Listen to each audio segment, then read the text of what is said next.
Welcome, all of you Dungeoneers. Precious D&D for Group 6. No. David's face. It's too good. Oh, come on. It's been good, guys. I'll see you next time. Okay. That was such a good intro. I thought that was really good. All right. It was whimsical. Like you're at an amusement park. That was like an amusement park intro. Start me like a magician. Keep your arms and legs The greatest inside the showman at over all here. times. Greatest Showman.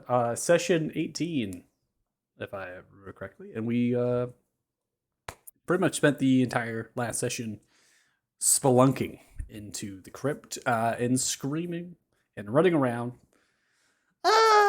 Very confused. All right, so you all have made your way into a sub-level here, okay? You've gone down 1 level, a 2 level, a 3 level, okay? So, and coming into this space, you had discovered a couple different pieces of information.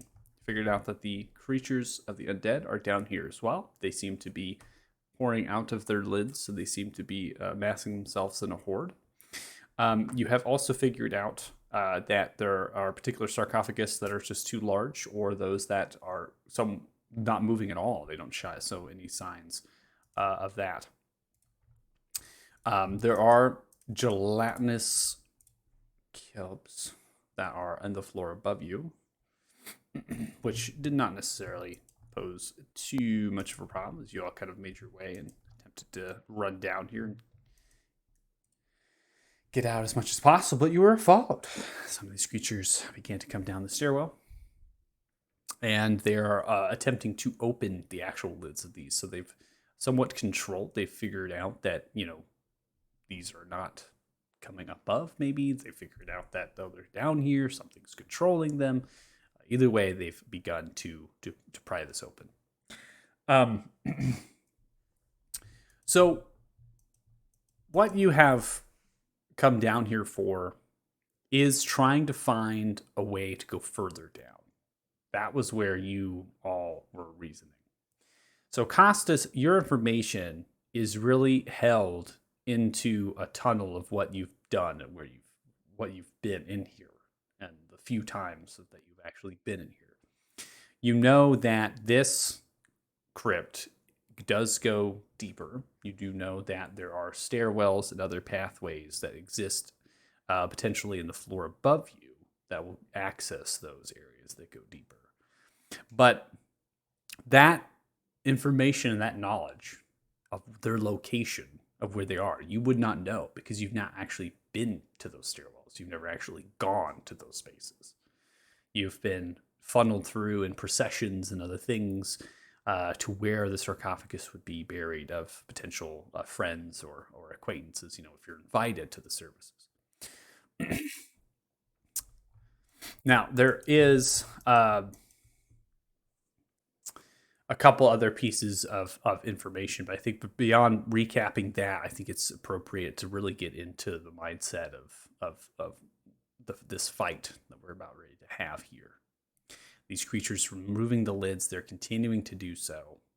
And they, upon you all kind of stepping outwards, you have your pass out trace, but you're still inside of that light spectrum. You're still having the candlelight dancing around things. And even though these creatures are mindless, they are removing the sarcophagus, some of them are beginning to sniff the air and things, right? So the perceptions are coming, which is why we need to roll the initiatives, right? Also, you seem to all want to maybe take action at this point before it gets out of control. So when we get to other facets of information, such as sarcophagus you found, into the dwarven chamber to the west there, and the northern chamber, right, that large kind of air dome-like structure, we can take those in stride because we're going to put our minds to the combat. I think it's really important. You all have been definitely very much up here with your heads. What do we do? What do we do? Running around. And so we're going to just kind of simmer it down, realize combat is here. We need to take it and see what happens. So I need every one of you to go ahead and roll your initiatives.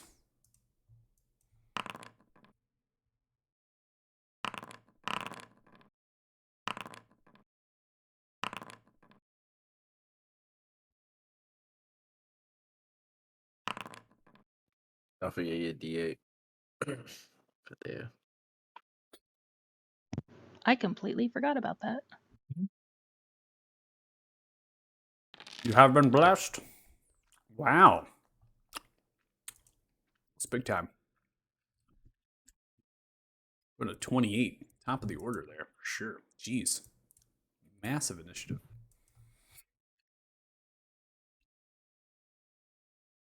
All right.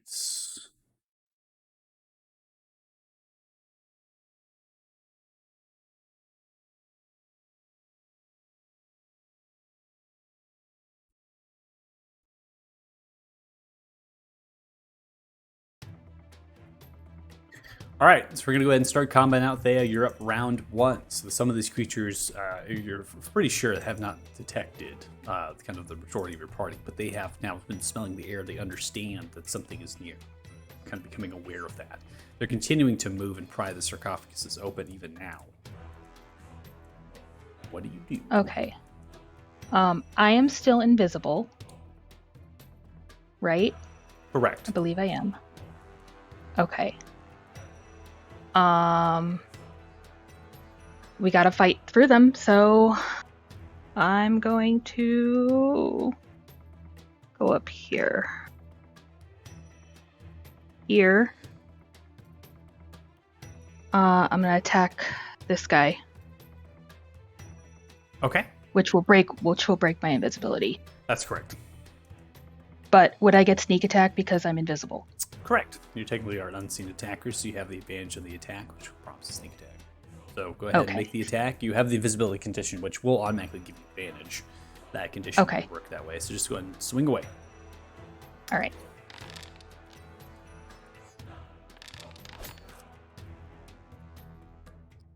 All right. So ending the invisibility upon the attack, 24 is going to land 10 points of piercing damage. You stab into the lower left ribs and pull the blade upright. Go ahead and roll a sneak attack. Nice. Total of 20 total damage is coming for the strike, twisting the blade, plunging outwards. Blood and organs begin to pour out of the wound. Mortalus begins to hold down towards it. Gonna crouch, but the creature still rises. Second short sword attack. Okay. 15 hits. Just 12 points of piercing damage. You slide the blade through the throat, pulling it out right. Body now tumbles down upon the sarcophagus in front and is unmoving. All right, and then I will end my turn here, yelling for everybody else, get to the stairs. Okay. Felix, you're up next.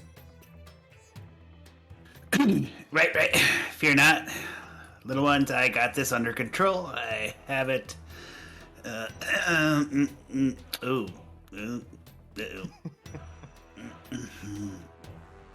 Well, okay.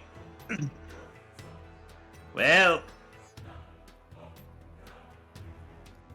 looks like you got this under control, Joe. I'm gonna action dash. Round bonus action disengage with my what's it called?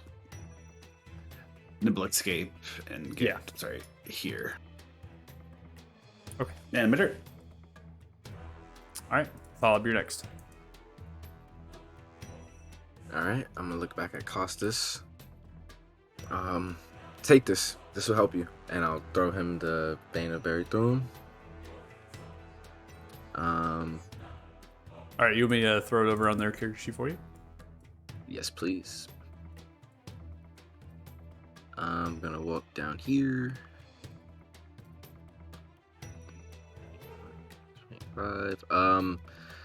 Then I'm going to cast Minute Meteors. Okay.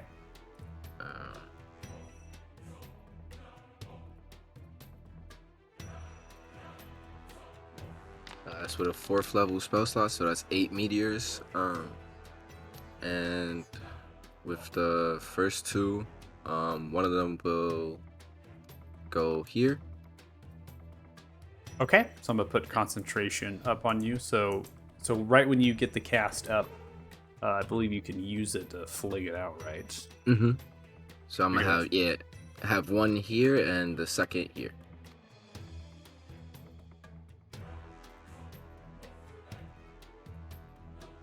So and as a bonus action, each of your turns thereafter, you can expend one or two of the meteors, sending them streaking towards cast a spell.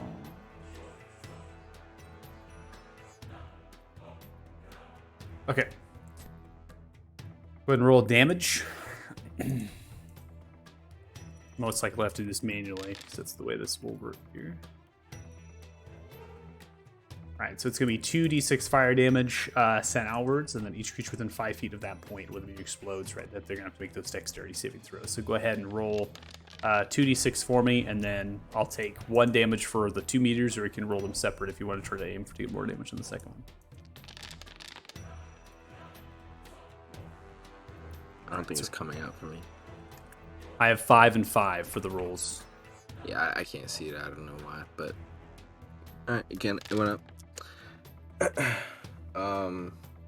And that'll be the end of my turn. Yeah. Okay. Looking at your spell save DC, it looks like the back 2 that you launched, it was these 2 back here, right? Yeah. Okay. They are actually going to save, and they're going to take half as much damage of the 5, so they take 2 points of fire damage, just pops out and explodes. The other 2 here, which are directly in front of you, they take 5 points of fire damage as it explodes outright. If you cannot see the dice and you can't see it populating the chat card, I would highly recommend doing a complete and total refresh of your browser. That would be my recommendation. Is there any movement that you want to take at all? I moved there. I think I got 5 extra. But I'm gonna stay there. I'm gonna stay put. Okay. And your turn there. We now have the creature. Even though you have pass without trace, you are in the visible light, sending out the meters popping out. This one is going to immediately recognize and run over the sarcophagus, aimed in the direction of toward you, invisible, just running on all fours as it crests over the sarcophagus. That is a dash to get to that point, so no attack action is taken. In addition, this one is now running in the direction of you lot over here, not necessarily aimed towards anyone in particular, just running in that general direction with a dash. Dirty Joe, you're up. Okay, at this point is Felix and myself, are we still, sneaking? Do they know that we're here? Until you take an attack action or take any sort of thing like a spell or whatnot, you technically will still be in an unseen state. So Felix, because they actually did not do any sort of damage or anything, were taking their stealth that they had previously or their passive, which is incredibly high, and these creatures did not seem to detect Felix as Felix made their way up, right? And for you too, you probably couldn't see them as they kind of disappeared into the darkness a little bit and made their way up. Okay. Trying to think of who might need support versus is it more important for me to just follow Felix over to the stairs and maybe cover people's retreat? Yeah, I'm gonna do that. If I'm still sneaking, that staircase is over here to the top left, right? Correct. Okay. I'm just gonna continue. Use an action dash, another 30 feet. Make my way over. Extra quietly. And end my turn. Okay. So, taking your passive stealth and making away, these 2 creatures that are nearby you are actually fixated on the actual sarcophagus lids. So that's what they're currently doing. They're in the process of moving that, making a whole lot of noise getting the lids up. You also hear the sounds of shuttling, scraping stone towards the north. The creatures seem to not have recognized, even though you passively and then taking the dash, you might have made a decent amount of motion as far as vision is concerned. But they don't seem to detect you upon moving around rapidly. Alright, Costas, you're up next. Okay, so first I'm going to unequip my glaive. Go.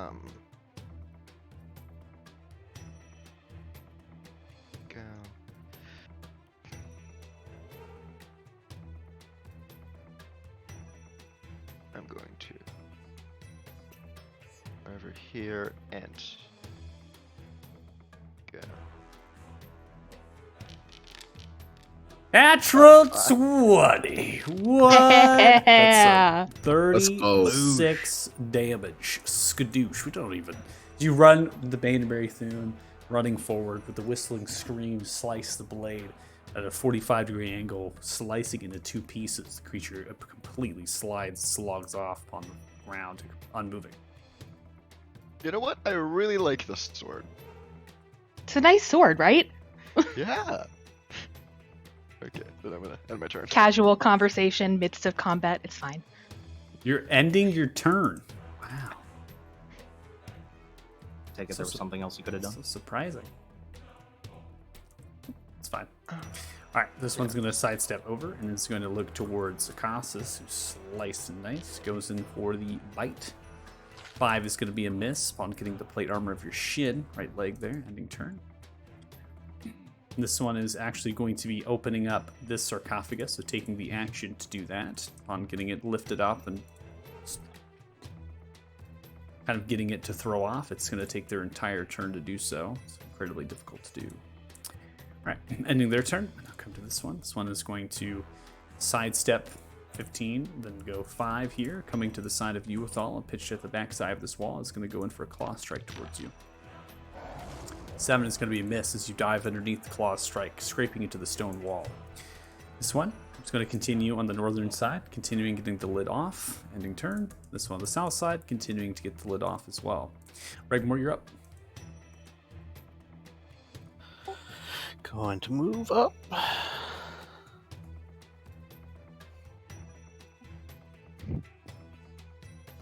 And Thorn Whip this guy.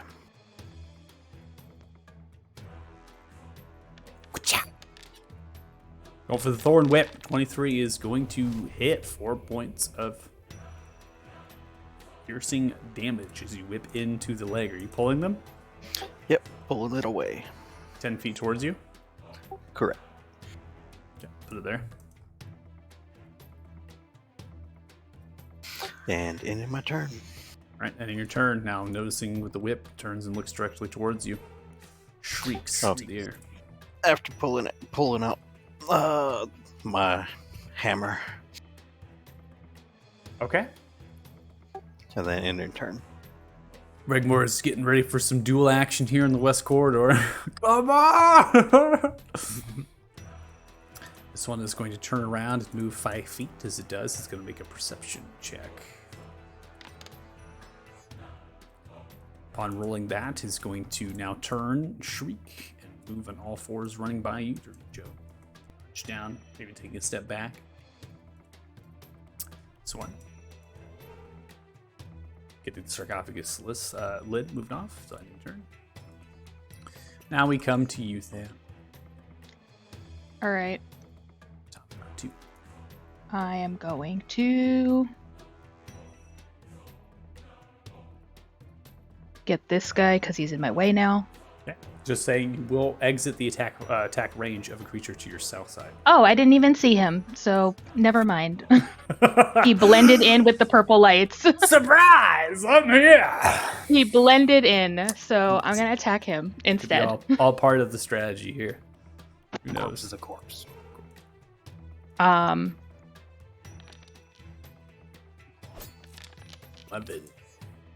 It's not so great. That is not going to connect. This creature dives to the right. Blade pierces through and does not connect with it. Okay, I'll take my second swing at him also.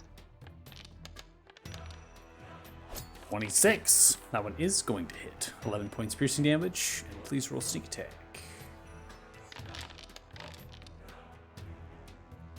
Additional 9 points of damage there. Creature's still alive. So you kind of sidesteps. Now you take the short sword and kind of twirl the blade a little bit horizontally and slice through the center chest where near the ribs are. And Oh shit, I can't run. yeah. I don't want to take the opportunity attack, so I'm just going to end my turn here. Okay, I peripherally saw, so I don't know exactly. Yep. I don't know exactly what you just did, but I peripherally was like, wait, what? I was wondering. I wasn't gonna say anything. He's practicing his Gotcha. Jedi slaying over there in the corner. Should I Some send you a people do it lightsaber mentally. toy? Yeah. Yes. He was practicing the sword swings with the beta bear course too, I and I was do. like, oh, okay. It's all right. It's okay. Good thing it's not streamed. I mean, it is streamed. We don't have a whole lot of viewers, but I'm sure one of the viewers might be your dad. I don't know. Yeah. It definitely is, probably. So. All right. Well, ending your turn there. Welcome to Felix. Felix, you're up. Okay, well, seeing how being a little bit more hardy than I expected, I'll hop onto this platform, throw caution to the wind on top of the sarcophagus guy, be like, Avast! Attack it. Okay. All right, you have advantage for the first strike. They, booming blade. Okay.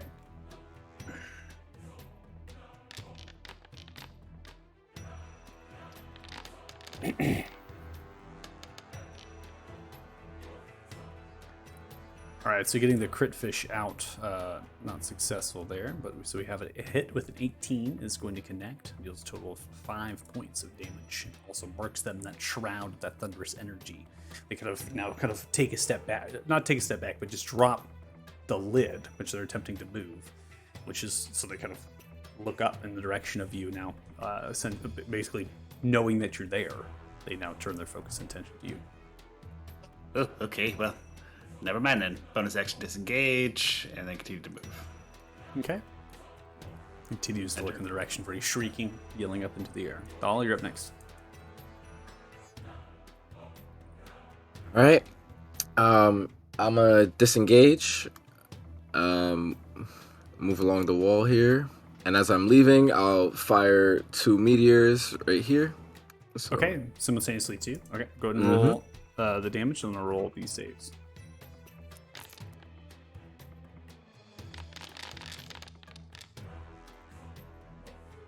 Okay. They failed both of their saving throws, so all saving throws for both of them failed. So they take a total of 14 total points of fire damage, erupting the meteors from both of those, exploding in space, the shrapnel piercing through their tattered blue flesh, ripping them apart. Keep moving to the stairs. We got this. And that would be the end of my turn. All right, ending turn, we now come to one that was just freshly hit by the meteor, moving on all fours, runs up, and comes in for a running leap in the direction of you and attempts to actually knock you prone. So you need to make an opposing acrobatics or athletics check.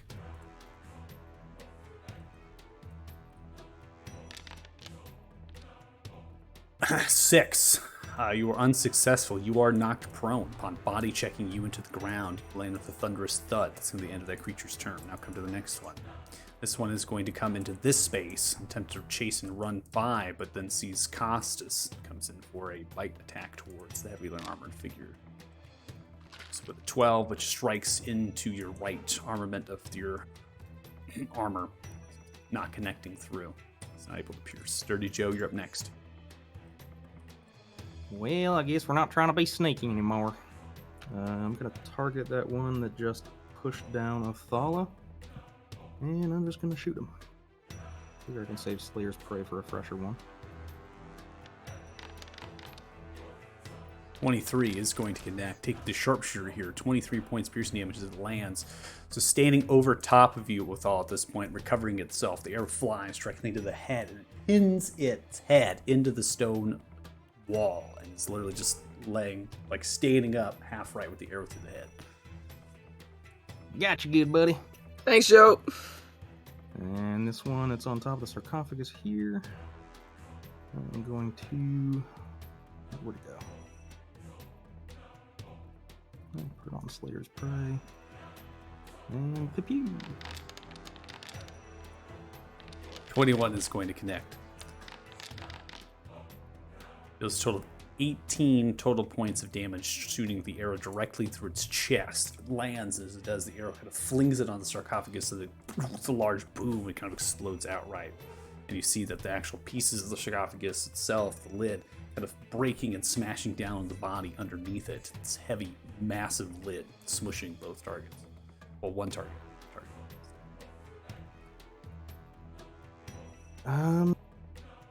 If I lit up a torch, would that be another action? Do I have to wait until the next target for that? So lighting up a torch and to take that, I generally will say is a bonus action because you use your bonus action for Slayer Spray. Unless you're going to try to throw the torch, then we have an action because that's kind of a ranged kind of thing. You're trying to toss a torch, but just a light one is just a bonus action. Okay.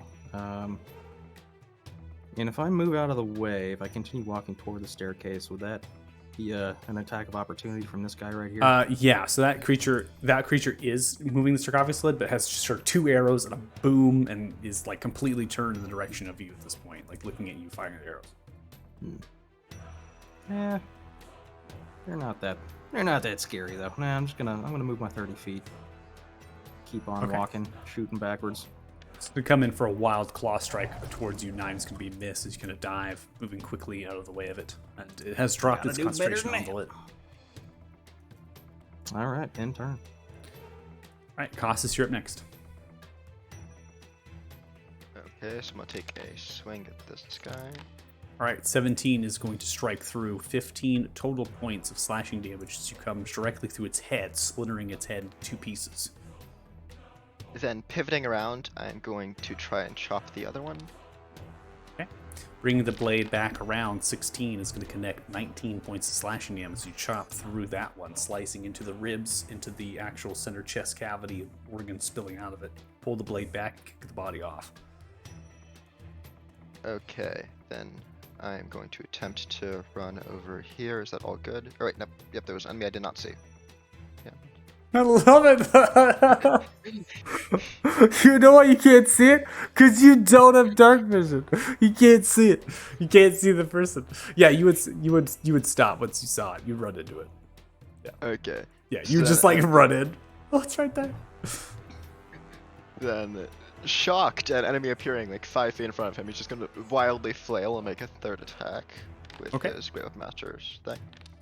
25 is a swing, so you're taking your bonus action for this hit. 16 points of slashing damage dealt, but you're still alive, so you come smashing through with the blade into the collarbone and down, pull the blade outwards, but the creature is still there. Then, I think I'll just take the opportunity attack and try to keep moving. Okay. This is going to come in for a claw strike towards you as you make your way through here. And it's going to land a 6, which strikes into your back legging of your armor. Continue your movement if you'd like. If you're on the measure tool, which I don't believe. Yeah. If you're on the measure tool, you can just hit spacebar. You know, I was trying to check how much I'd moved so far. That was... Gotcha. Yeah, so if you ever need to check like that, I can always measure for you too and give you a little heads up. So that's 30 feet total right there.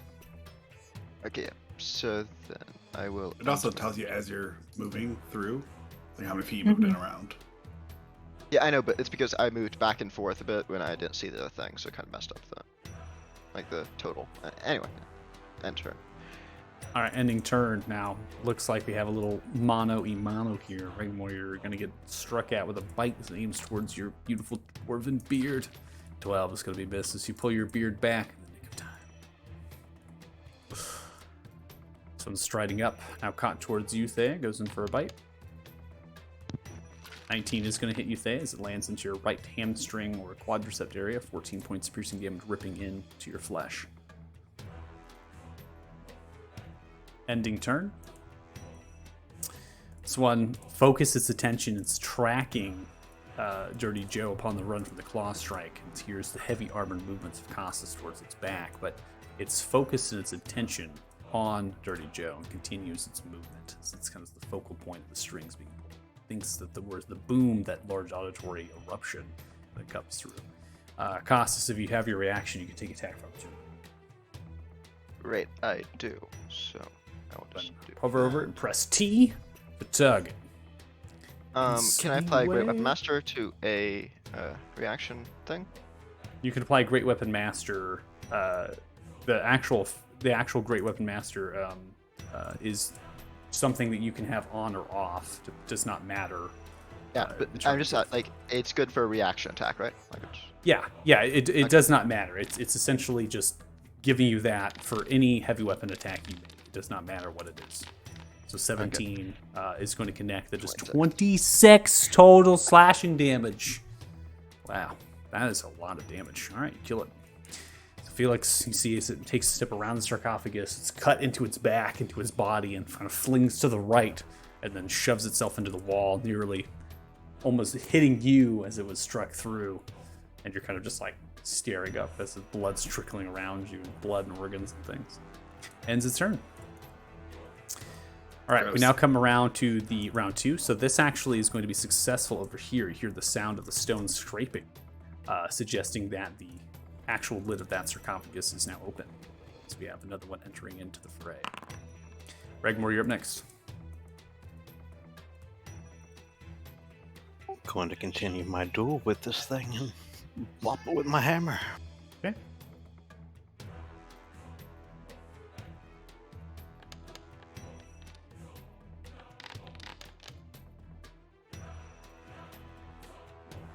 $15 is going to hit, takes 7 points of bludgeoning damage. It comes thwacking around its right bicep area, its shoulder, cracks in.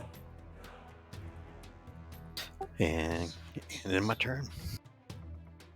All right.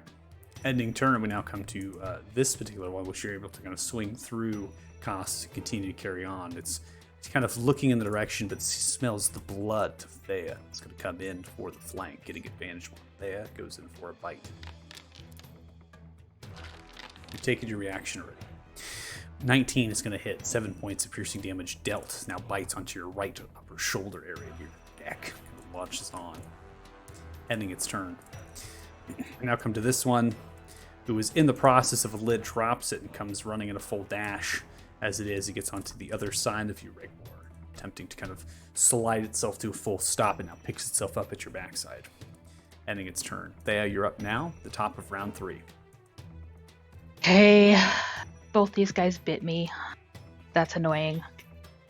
We're gonna swing for the top one first.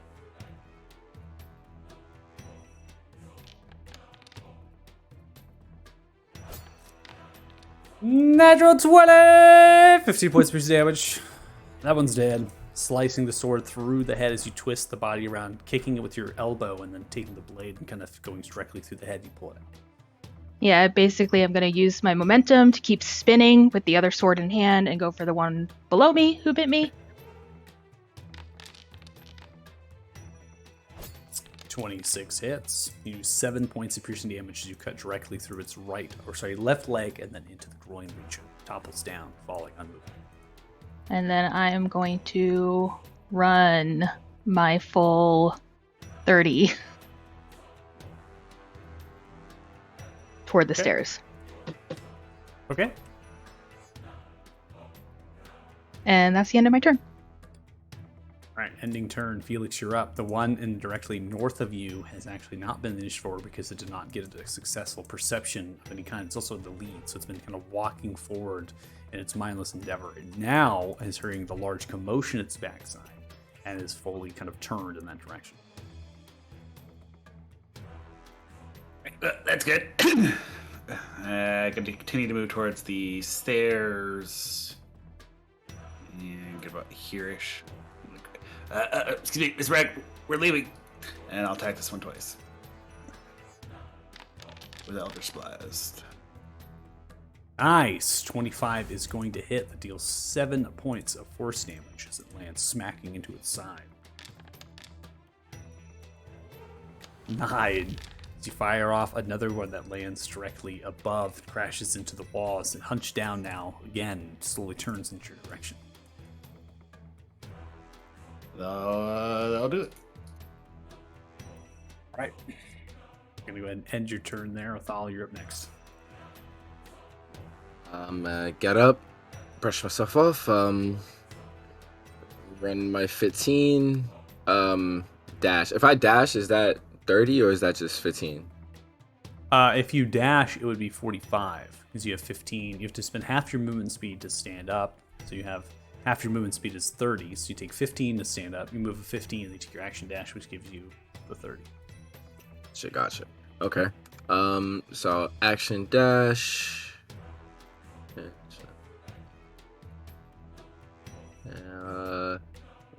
That'll be it, right? Let's see here.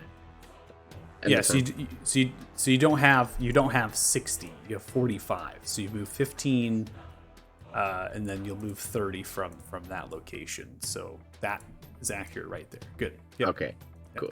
I had to measure it myself. I thought you went a little further than that. And I was like, oh, Yeah, I did. I went like 5 feet up. I think you went 5 feet over. Like, oh, wait, that doesn't seem right. Okay, yeah. So you get on the other side of Costas here. You can now see in the northern corridor that one which is turned. You also see that there is another one that is in the process of moving a lid to your south here. And that one has not been in the order either. So a couple of these have not been in the order for a good reason, because they have not actually detected, perceived, and now they're late to the draw. So now they're kind of coming into play with all the emotion and kind of things that are happening around them. We're going to end your turn there, and then we'll come to Dirty Joe. Okay, well, seeing that everybody pretty much making their way up towards me at this point, so I can see the one in front of Regmore. Nothing else is actually visible to me, so I'm just gonna fire off an arrow at that guy. Okay. I'm gonna turn Sharpshooter off, because I don't need the extra damage. Okay. Longbow. Pew pew. 16 hits.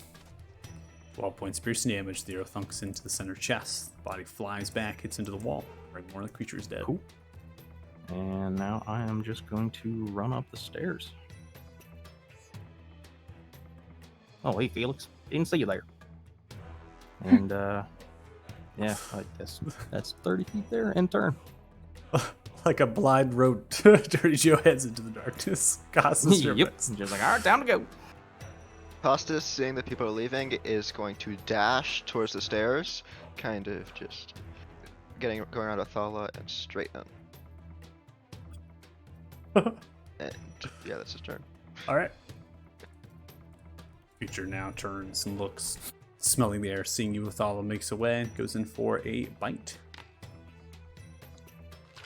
Natural 1. Just a bad miss, sinks its teeth into the sarcophagus, breaking a few of them. Ending turn. This one turns into the round of the commotion, begins to run, hops onto the sarcophagus lid, and attempts to tackle you into the ground, making a grapple. I need you to make an opposing athletics or acrobatics check as this creature is grappling you, Thala. Natural 1. Thala, you are grappled by the creatures. The creature now comes and slides to the other side of you, holding you upon the chest, and just kind of shrieks into the air, shaking its mouth wildly. Thala, grabbed, ending turn. This one, now freshly kind of brought out, it's now going to make its dash up towards Regmore, filling that space. Ending turn. This one now drops lid and goes in for a run aimed in the direction of sounds and auditory. It's going to stop at this point. 5 feet back, sorry. And then it's going to go in for a perception check. Sniffs, smells the air, turns and rotates around, looking in the direction now of Thea and Othala. Ends turn. Regmore, you're up.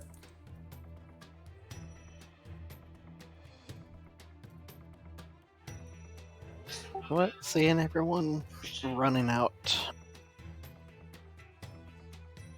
Regmore's going to ignore these and not taking the disengage action, just going to eat the attack of opportunities. Will I Okay. be able to action dash to move further up the stairs? Yeah, you can dash here first and then move the remainder of your movement. So go there first. Fantastic. Bite and a claw attack coming your way for the attack of opportunities. First one comes out. It's going to be 18 to hit you, which is going to connect. Deals 13 points of piercing damage to you. Then the claw strike coming out. That is going to be a 19 to hit, which does land. That does 6 points of slashing damage. Both of those attack opportunities hit you, biting you in the back left hip, and the other one slashing your back. You still have more movement left as the stairwell is beginning to be cramped.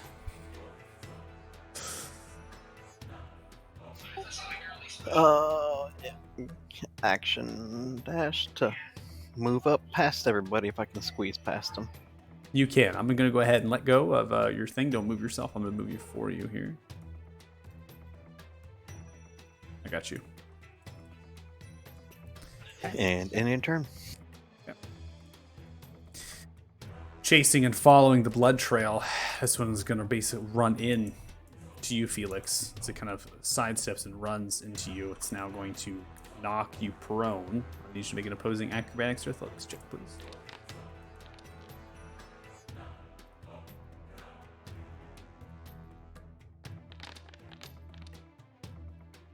That's going to be good enough as it had a 4, and so it kind of runs past you, sliding, kind of stops and turns around, right, noticing that you're actually there. So it's just going to run into you and knock you over as it didn't realize you were there.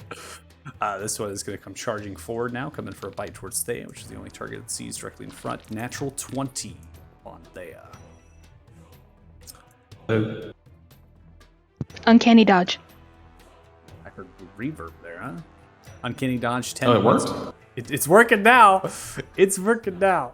10, it would normally be 20 points of piercing damage. You have taken 10 points instead by doing the uncanny dodge, biting into your arm. You're able to kind of pull it out before it reached maybe an artery or something inside of your arm. We now come to the top of round 4 with Thea. Okay, well, he just bit me, and that made me annoyed. So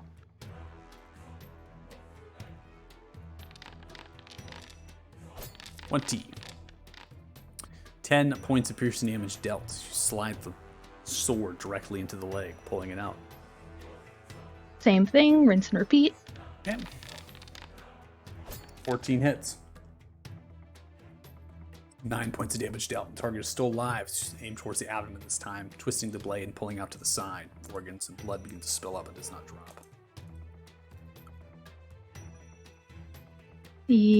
Yeah, I'm gonna take the attack of opportunity and try to run Okay. toward the It's gonna stairs go a little for bit. claw strike towards you as it takes its attack of opportunity. 14 is going to be a miss. You dive out of the way of it, sliding a little bit, picking yourself up, and continuing your run. And that was 20, I think. It's 25. So Okay, if I so yeah, right. And then I'll end my turn there. can- okay. Felix, you're up next.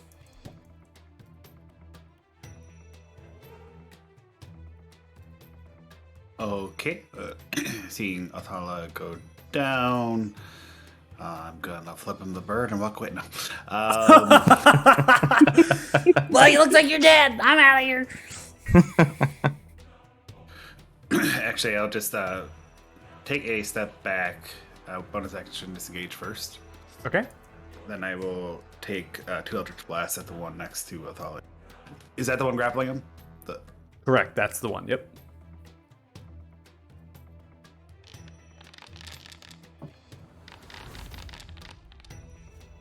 Oh, big time. Oh, but the 9! No! And 21 is going to connect 10 points of force damage dealt as it splashes it back into the ribs, crushing them and sending them flying out the sarcophagus on the northern side. All right, and then I think I have enough. I don't know. Let's see. Oh no. The traffic jam! Beep, beep. You let me know if I can I retcon my bonus action disengage, take attack opportunity just to get up the stairs? That's fine. Yep.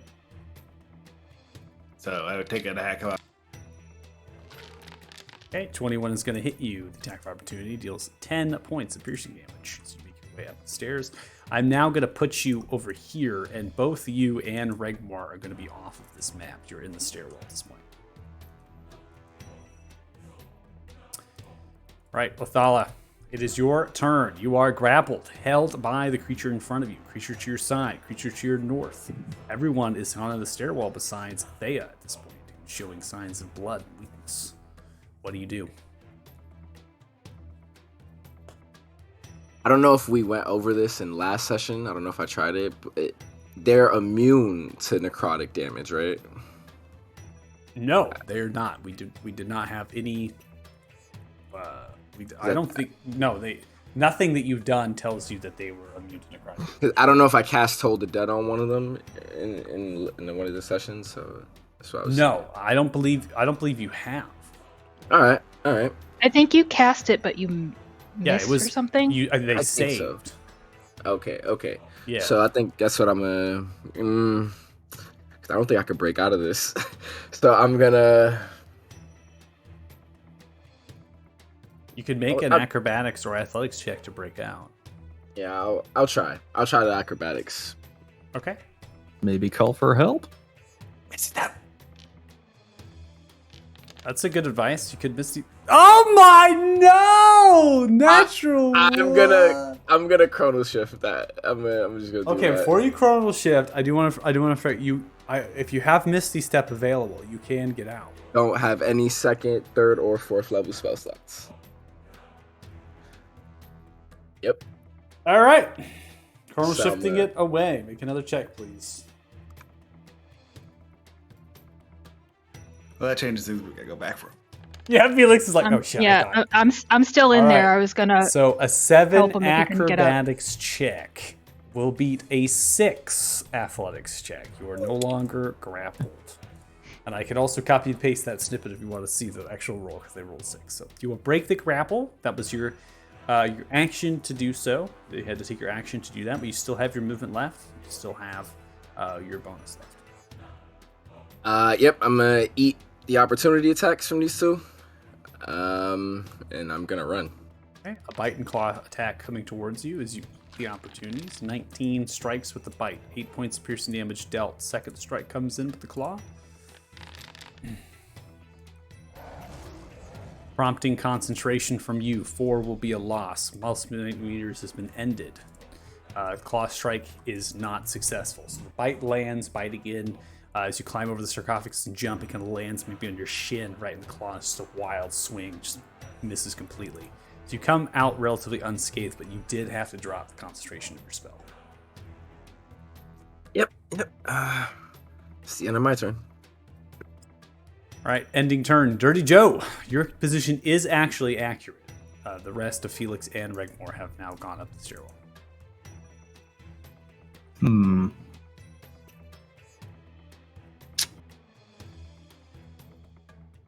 So what I have heard that a fracas going on of people being kind of overwhelmed just around that stairwell there, so I can't see them. Your passive perception is high enough with your passive perception to understand that the two party members are not in the stairwell. You do know that, and you can hear that there is fighting and commotion happening, but beyond that, I can't tell you anything else. All right. I'm just gonna poke my head around. What was that, like 10 feet of movement? See what I can see. So okay, so I see Thea there. Athala's there. We got some people around.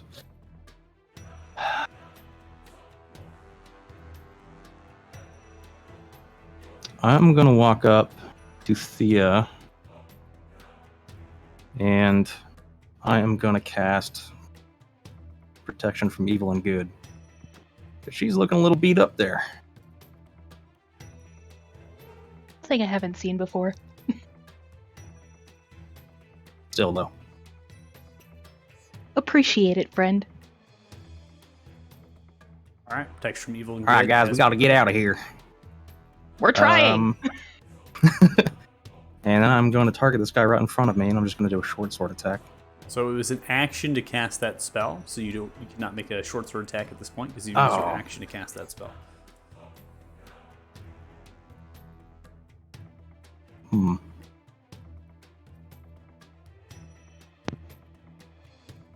Trying to think, what bonus actions could I even do to try to, I don't know, trip these guys up somehow? Well, so you're still you'd still be concentrating on the Pass Without Trace. Now, some of your party members have lost that at this point because you've definitely gone outside of the radius, but I've kept it on just for the sake of it here. So you could end that concentration, but you're concentrating on the protection from evil good, so you're just trading that over is what you did. But beyond that, you don't have any available bonus actions to take because they would normally be spells, and most of them would have to be something you'd have to do if you hit with your bow or other weapon. So you're out of real options this way.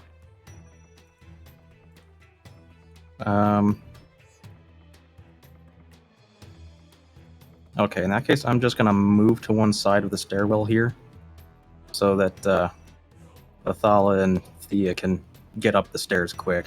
I'm Gotcha. still in perfect health. Okay. Dirty Joe. All right, guys, let's get gone. And in turn. All right. Costas, it's you're up. Dirty Joe's put himself in position. Costas, you see them now backtracking, pushing through you, and what are you doing, I'm Costas? going to do the same thing as Dirty Joe and go outside to make way for them. I'm also going to yell, "We need to close the stairs. Until then, I shall hold them." Something like that. No. I really tried to do an accent there.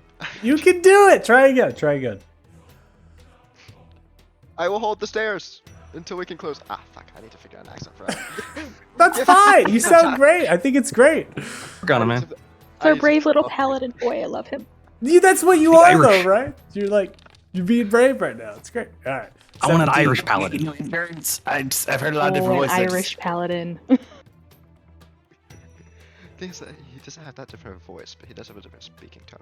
Figure out that. 20 points of damage you come through with your first strike. You're slicing in the back. The creature kind of rotates and turns directly towards you, and anger snarls and shrieks.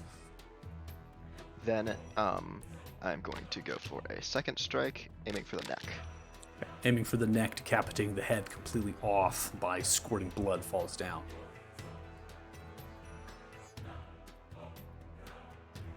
And turn. End turn. Now caught on, running full bore. This first target, Othala, sees, goes in for a bite. 10, be a miss as you dive out of the way. Low haunch towards your right hip, ending turn. Next one turns and rotates. Aim towards Thea. Now, have protection from evil and good. This will be a disadvantage attack onto you. It's going to be a claw strike. That's going to be a 13, which misses on the disadvantage, striking to the barrier of your shoulder. The nails of the actual creature skimming off from the divine, or the barrier, the natural, however you want to phrase it, magic that's been put on.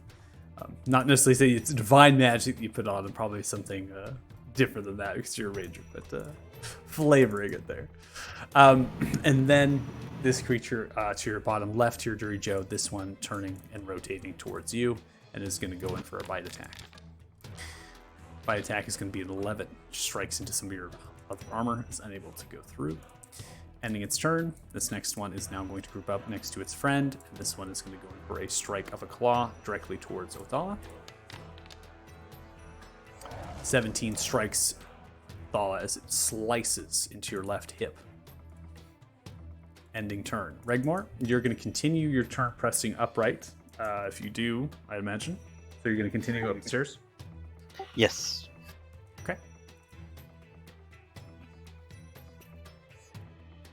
We're going to end your turn as you're continuing to move up, and then on the next turn, if we come around the next round and we're still in the midst of this, I'm going to actually I'm going to put you and I'm going to put Felix onto that map. So I'm going to switch you over to that. But for now, you're still kind of going up there, maybe even being a little stealthy at this point too. All right, I now come to the last in the actual round. This one is going to move 25 feet over towards Thea and is going to go in for a claw strike at disadvantage. It's going to strike in. This claw is 17, strikes into the barrier, unable to penetrate through to you, Thea. So protection from evil and good holds true. It is now your turn, Thea, at the top of round 5. I am going to take my full movement and run up the stairs. So, movement, action dash, bonus action dash. Okay, so this incur 2 attack of opportunities. That's okay. Okay, first attack of opportunity coming through. Bite attack, disadvantage. 4 is going to be a miss. Second one is going to be a claw strike at disadvantage. And that is going to be a 20, which actually is going to hit you through the protection from evil and good. You take 8 points of slashing damage as it slices through the barrier, skimming its claws into your right shoulder. Passing through, I'm just going to take that damage for them. I'll use my reaction to take the damage. You're going to use your Aura of Guardian? Yes.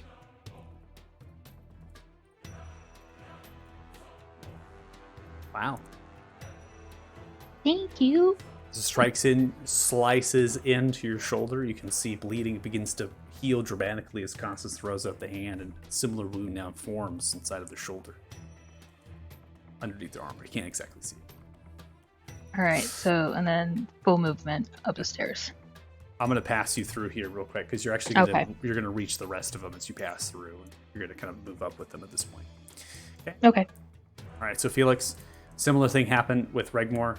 You're continuing up the stairs, maybe moving stealthy at this point, right? Trying to figure out what's happening above there now, and so come around the next round, you'll be ported over. Okay. So Thal, you're up next. I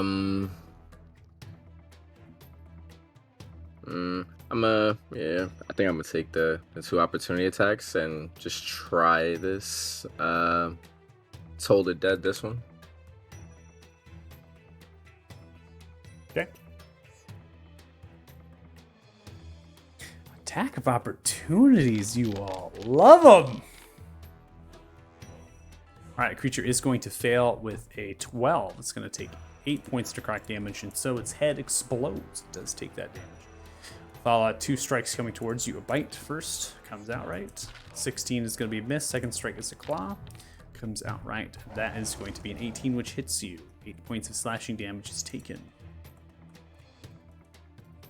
Run up the staircase. Similar fashion here. You're going to press forward and continue upright. You're chasing the rest of your party at this point. Right. Ending turn. Dirty Joe, you're up next. All right, everybody out. Bring up the rear there, good buddy. I can always heal you if you get too crunched up. Well, let's go. And yeah, I'm running up the stairs and into the next room with everybody else. Okay. Are you going to take a disengage? Because you are leaving the threat range of one of them on your bottom left. Yes, I suppose I should do that, huh? Okay. Taking a disengage for your action, you have 30 feet of movement, and you are going to come and walk into Uthal at this point. Kind of come together and press onwards to the staircase. So you're a little bit higher up than the artwork here, but I want to keep you a little bit in order here just for the sake of it. And we're going to end your turn there. And Costas, it's your turn. Okay, so I'm gonna head up the stairs, and I also like to. Would it be possible for me to prepare an action to attack a ghoul that enters my great sword range? Yeah. Okay, so yeah, I'm just gonna head up right behind Joe. Okay, so you're kind of pressing up. You're obviously going to go further, and I'm actually going to drag with this one. This is going to be the last strike here on this round before we kind of switch and transition maps. Go ahead and make your attack of your health as it now chases after you on the staircase.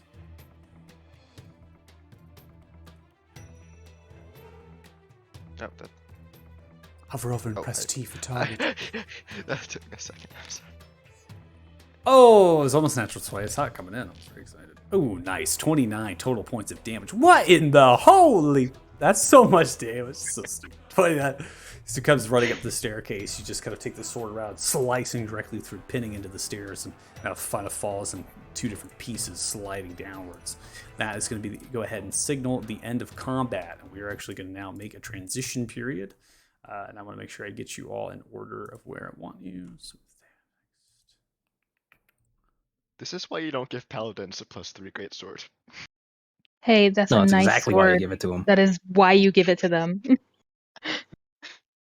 You are Yeah. meat shield. Damn, buddy, you're pretty good with that thing. I love this sword. It cuts through undead like butter. okay, so the scene is active. Movement from down below. They're running, and all of your movement speed is pretty relative in terms of them. So they can't actually outrun you, and some of you can actually outrun them. So they're kind of matching their speeds at this point. So you're passing forward. You could hear them down below the staircase, running on all fours, chasing after you. You have choices. Anybody have oil? We could light these stairs on fire or something. I can't collapse There's it only again. I have oil. I have oil. I have oil. I have 2 oil flasks. Do Before we go damaging historic monuments, there's only a few of them left, and we could have an option to just fight them one at a time. It's stone. Drop the oil. No, I think that's It's okay. Let's do it with Costas' plan and just kill them as they come up the stairs.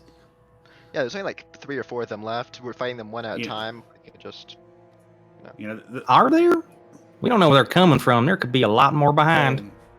but we can clear that out pretty easily still. You know, I think if we just have them bottlenecked in that staircase, everybody come out here and we'll just attack them as they come out. Keep an eye out for those cubes, I guess. Well, all right. We're gonna Yeah, slow. can we do a Easy side. perception to see if I see the cubes? Yeah, we're gonna slow anywhere? it down. We're gonna slow it down just for a little bit because your ping is absolutely crazy right now. So we're gonna slow it down. It's called Yeah. modulus. Your ping's like 900. Okay, It spiked up once we changed maps. It's absolutely crazy. I don't know if that's even accurate right now. Because, anyways, you with your passive perception can see the cube's positions. They've actually moved at this point. I'm going to go and reveal them just to you, so you understand. Okay, we have one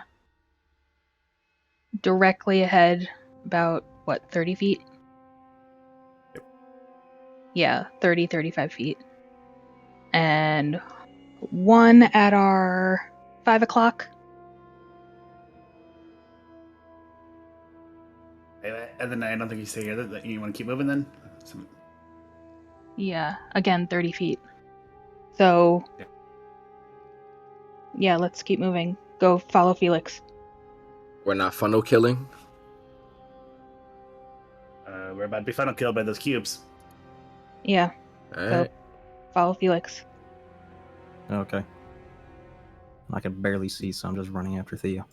Yeah, grab like Or- my back or something, so you stay right with me. Costas is like doing the same Gad thing. me. Yes, I can't see. Yep, that is a door in front of you, a metallic stone door, similar to the doors of the actual crypt out, but it's slightly minor in comparison. Stretching with your passive perceptions and your also dark vision, those with dark vision can see there are creatures towards the west, and that's the middle corridor there. They're actually walking away from you.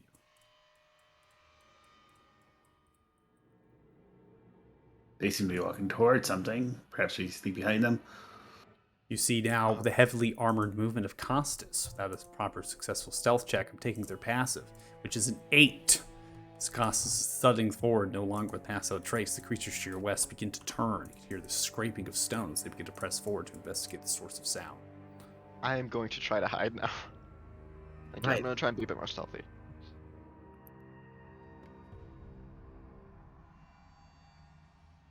Okay, go ahead and make a stealth check. Again, we're yeah. slowing it down because ping-wise, so I want to make sure everyone gets a chance. So if you're going to roll stealth, go ahead and make stealth checks now, because that's kind of what the opportunity is here. You're seeing them actually walk towards you. You're going to attempt to hide out of the way of them. You can also take your passives if you think your passives are good enough. Looks like Felix is going for a minor illusion. What are you doing? A helpless 12-year-old human child looks ready to be eaten.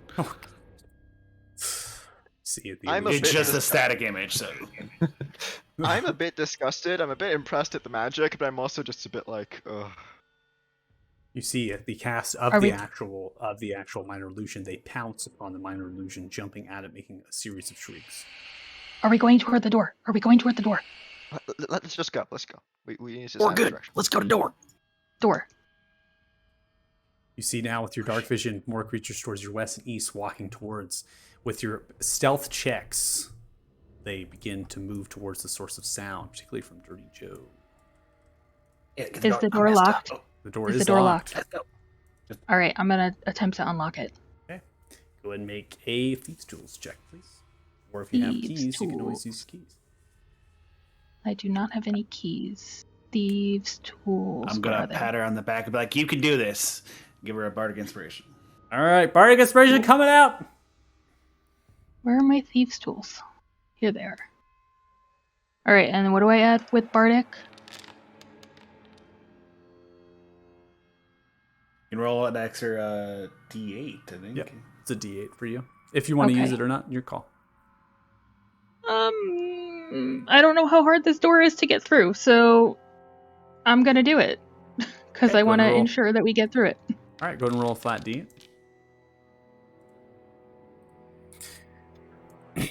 That is obscene. That's so high. It's crazy. I don't know how 33. I don't know how easy this door is to get through. This is a very Inspired, secure crypt. sliding the thief's tools in. It's like butter. There's a particular lock underneath the handle. Like I said, similar in design, but the lock itself is not central. It's like kind of underneath the metal handle, and you kind of filter in your thief's tools. Clicking, a gear begins to unwind, unlocking the door, and actually swinging it open. Kind of just swings all the way, kind of on the hinge inwards. You now begin to pass in. I'm not going to move the tokens look set lag-wise and stuff based on feedback. I'm just going to let you all kind of filter in. My doors are complicated anyway. So go ahead and move diagonally in as the creatures themselves are slowly walking towards you, and it seems that you all are able to successfully get into the space, but Regmore isn't moving. Oh no! Just kidding. Regmore. I'm just kidding. I'm kidding. You need to go diagonally. As soon as everybody's in, I'm shutting the door and locking it again. You can also move your keyboard. By the way, you can go through doors normally if you move your keyboard. It's the drag ruler. It's the problem with the drag ruler going in. All right, as you shut the door, swing it, you can see that the locking mechanism is quite easy. Just turning a dial at the back end, it now locks. Similar in fashion, 2 bolts were there on the crept doors. Now it's just the one that slides into one of the grooves of the stone. You can hear lurking on the outside, scraping of stone on the outside as the creatures begin to pass by. Felix, you begin to head downstairs. I'm gonna fall after Felix since I cannot leave him alone. Can I use an action to cure wounds myself as we're doing this? I can give you a potion. You don't have to waste magic. I have 2 potions, so I could take one of those. Cool. All right, I'm gonna take a potion. I'm gonna do the same.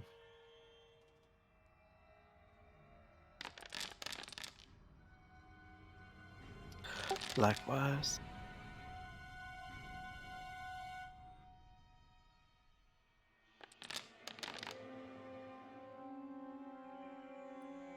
Hotting up here.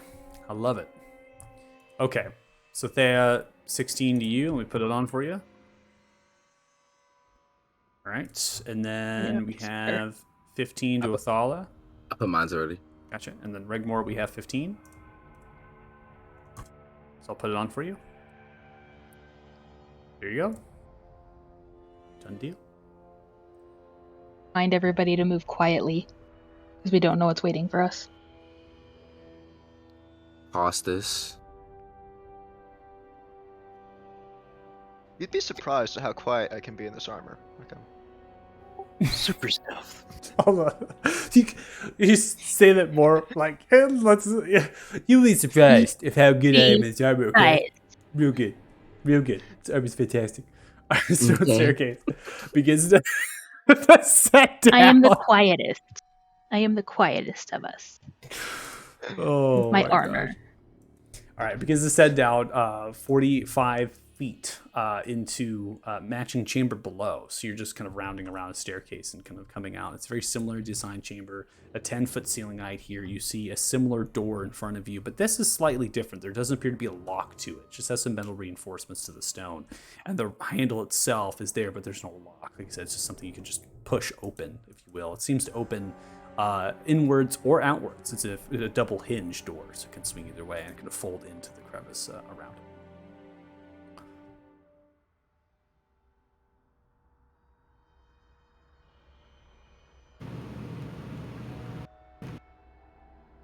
I think keep moving each other's door behind us. I just can't get to these doors. Damn it. All right. So as you pass into this chamber, in front of you, you can see that it has a 20-foot dome ceiling height. There are no pillars supporting this room. Sarcophagus kind of scatter the room, and they seem to be of their own independent structures. So they're not actually mounted into the flooring of any kind. They have tapestry of white, gold, and silk. These to you, Costas, would be notable Talthar commanders, even dating back to Sular Kingdom. So Sular commanders as well, previous humanoid king or human kingdom that reigned over parts of the Frosthorn and what was the Gorn Valley or Lara. Now, you see that there are these same candles. They're giving off the same amount of light. And Dirty Joe, as you begin to walk into space, you are able to observe it as you see a shadowy, ghastly figure beginning to make way and move towards Dirty Joe. I'm gonna. So it reaches out I'm to his gonna. shoulder. Nope, I'm gonna attack it. All right, I heard the call for attack. I need everyone to roll initiatives.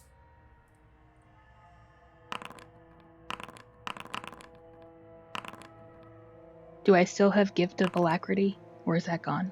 It lasts for 8 hours, so it's still there. Cool. marginally better.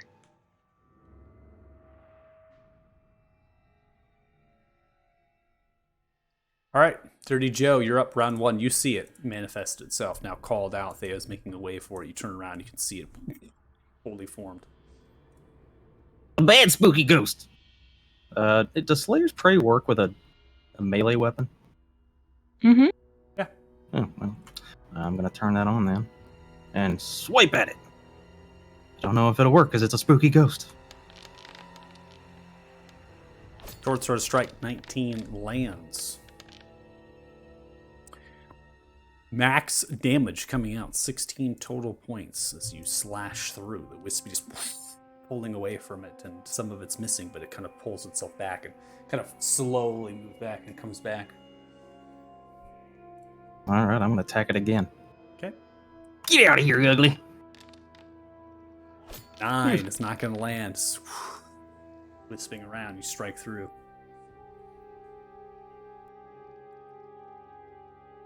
Well, end turn. Okay, so I'm going to run forward. It's not your turn. Oh, it's not? Nope.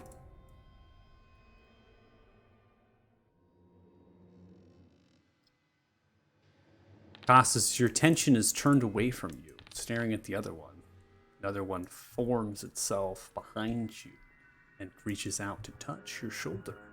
As it does, it's able to connect, dealing 10 points of damage, prompting you for a wisdom saving throw succeeding 22. You take the 10 points of damage, and you can feel some sort of crept of darkness, and almost as if your soul is being drained of its life. It is now your turn. So I'm shocked at its appearance, and I'm going to make an attack.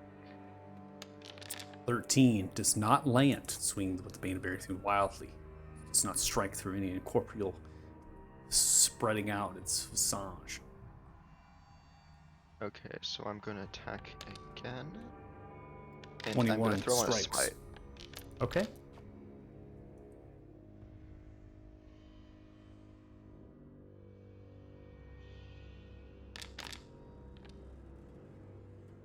Right. So we have a total of 15 points of slashing damage dealt and 12 points of radiant damage. The blade glows and the lights striking through. It pulls back slow motion. Some of its incorporeal form no longer there. And I'll end turn after that. Ending turn. Athal, it's your turn. I doubt it'll work. But I'll try to hold the dead this.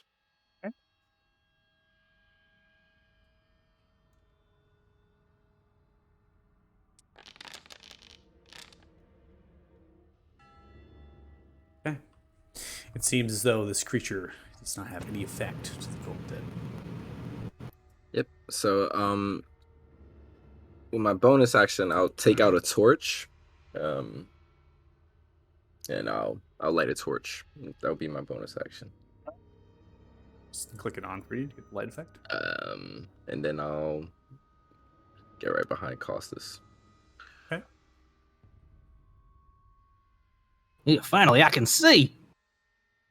All right, Thea, you're up next. I'm going to attack the one that was attacking Joe. Okay. 28. That's sure gonna hit. 10 points pierce damage. Roll sneak attack. 9. Total of 19 total points of damage. You strike through its shadow incorporeal figure. You see barely of its mass is still left, but it still lingers in the air. Rinse and repeat. And repeat as you shout. 22 lands. 9 points of piercing damage as the figure explodes into a mass of fog. No longer seems to exist. For the And happens, I'm going. For the habits, you hear a slight moan from it. I'm gonna tell everybody to get to the stairs and just keep moving. Okay. And start making my way there. Okay.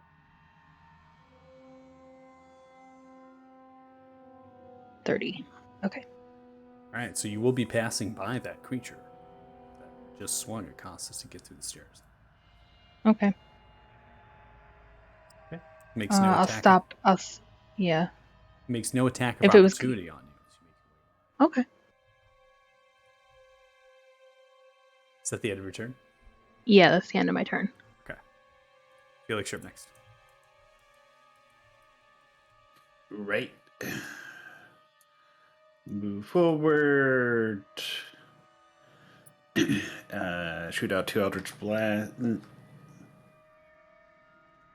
people are in the way. We'll move up. I got this, sir. And Booming Blade out towards this guy.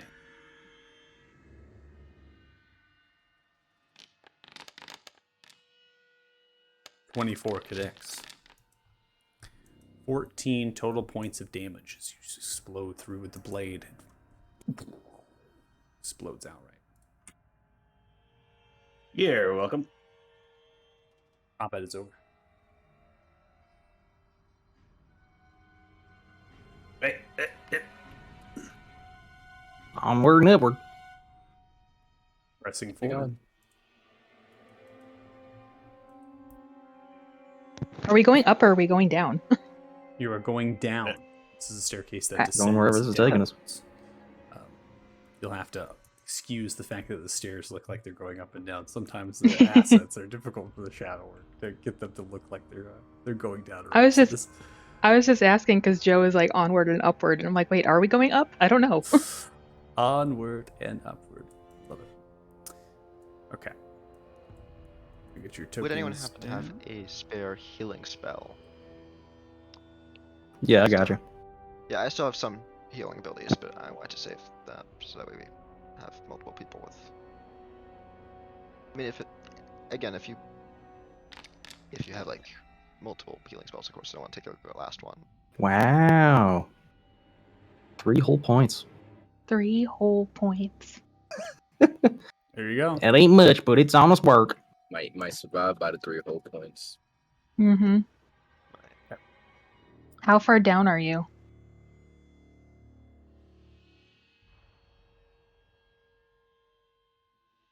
So this stone staircase descends 45 feet into the depths. So you've gone 45 and 45, which is much further down than the third sublevel that you were before. You fought the creatures the previous encounter with the large mass.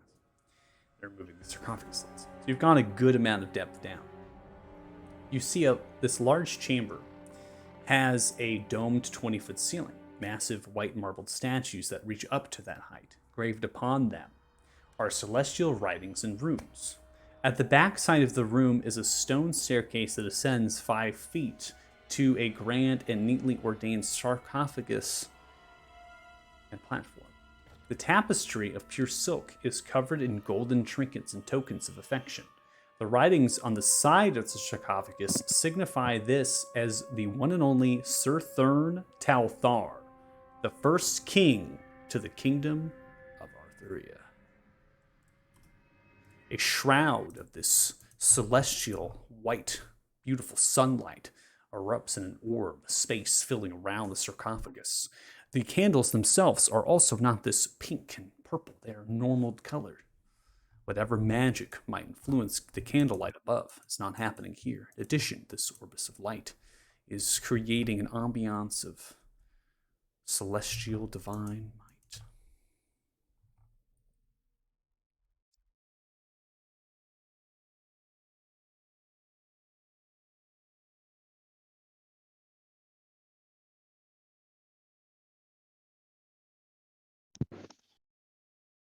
Costas, is this your great great grandpappy or something? I believe Some good there's no music. relation. I mean, I would be shocked if there was. I mean, I suppose it's not Well, I don't know. fully. The family is quite rich. I mean, yeah, I don't know very much about my family tree, so maybe, but like, yeah, I highly doubt it. Alright, I'm going to inspect the tomb. What are you See looking if there's for? anything that would cause it to be dispelling the spooky aura. That's what I wanted. Okay. You said that wasn't going on down here.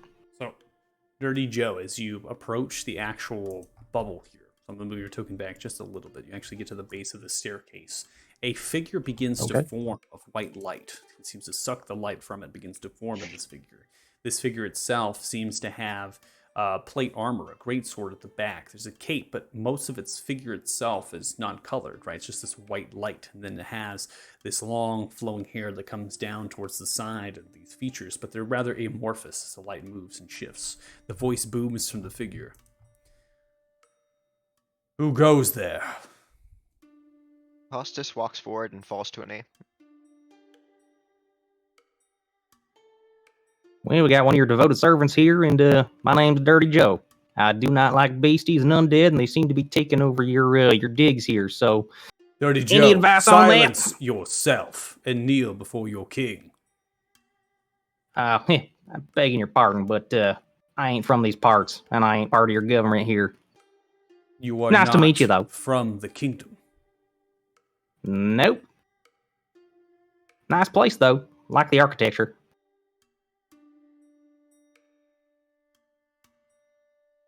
And So you about are them, you to kneel. Are you part of the kingdom? I am a paladin. What is your in name? service. Costas, Morninglight. House Morninglight. It's not a name I know. We are currently in service to the Lord of the city.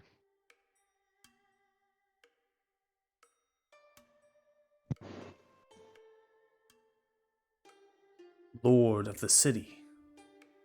What city is this? This is Athema, Oh, Your Highness. interesting. This is where I must have been buried. My name is Sir Thurn Talthar. In my later years, King Thurn Talthar. You have come. And you have, according to this Dirty Joe, fought creatures that have infested this crypt. I have limited information given to me by Pelor, and thy domain is my put to rest. My soul is embodied to once more rise and put an end to the ravages of what has befallen and bestowed this city. Seems Othema, the holiest of cities, the bearer of Sun Tree, is under attack, and it is by my divine might I will rid it of its infestation. But there is a shroud of darkness and unholy that bashes against this. I cannot arise unless there is... You know, like, the music's so great right now. I'm loving it. This is awesome. I love this. It's so great. I cannot arise if there is... Let me mute it too. If this darkness and shroud is maintained. As you can see, the aura of sunlight, daylight from Pelor's domain is the only matter that allows me to sustain myself.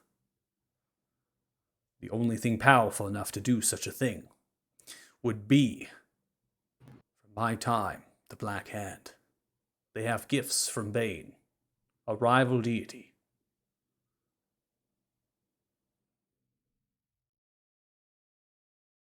Understood. Do you have any idea what we could do to remove the aura? You must defeat whatever Black Hand is channeling this dark and necromantic magic from Bane's domain.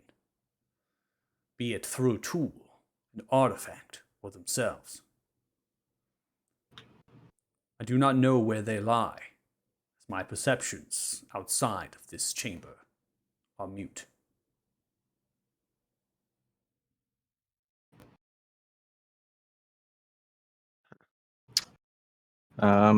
I'm gonna pull out my black stone, kind of wave it in front of him. Be like, "You think this will help in any way, shape, or form?" I do not know what that is. Nah, worth a shot.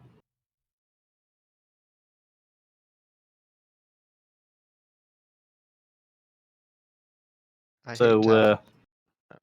Gotcha. You can go. no, Richard. Nick, I was just gonna ask, like, are there any other passages out of here that we haven't been to that you know of?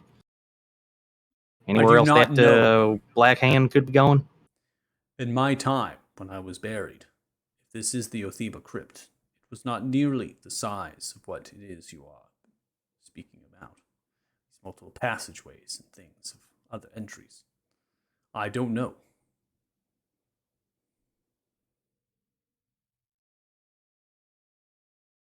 There must be How's other this you were saying? chambers like this one. Perhaps there's another like this. And there will be more of my royal line that are buried here.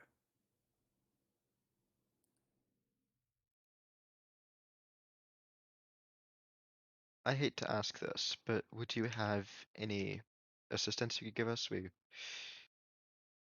have been worn out quite a bit by our fight with the undead plaguing this city. I understand. An assistance you will have, but by divine might, gather around and kneel.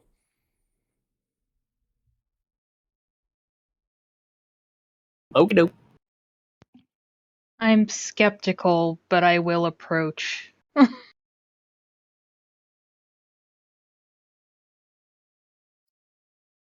Holds up the hand, and his beams of white light striking into your chest. Each of you gain the bless.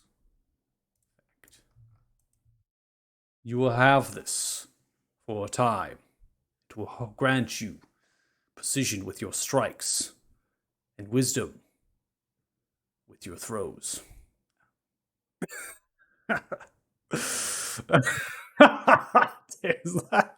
That's too good. Good. Oh. But make haste with your quest, as I fear the longer you take to put a stop to whatever channels this darkness and the shroud of the Bane's domain will mean the more innocents will die, and the more blood spilled upon this holy city streets. Cool speech, man. Let's go. Yep. Um, Thanks, buddy. I apologize for any rudeness my traveling companions have given you. I did not expect the likes of you to grace your presence here. I imagined there would be champions. Oh, he's still talking. Oh my god. We gotta go, bud. Sorry. Thank you for the blessing. See as the head drops down, the spirit just kind of poofs into the, not poofs, but like absorbed back into the light of the I was being polite, wasn't I? He had a thing with people kneeling. It's really weird. Yeah, Just this don't isn't like my people country, that lord it so over other people. Yeah, Joe, you're fine. You don't have to kneel to people. Hostas Yeah. has the look as if he just met his favorite musician. ooh. All right, so I'm And going to back up activate. the stairs. Yeah, I'm going to activate this scene because there's, you're passing up the staircase into the chamber above you. As you pass up to the staircase chamber above you, it's unchanged. There's nothing that you're catching on to more than when you already passed through that space. So imagine that you're making your way back to the second sublevel, which is the sublevel that you found this particular spot with this door, noting that perhaps there's other doors or perhaps there's other areas to potentially move and things. You're able to kind of get up here and pass up. Oh, what direction do you think we should check first for? This place seems to be laid out like mirror image of itself.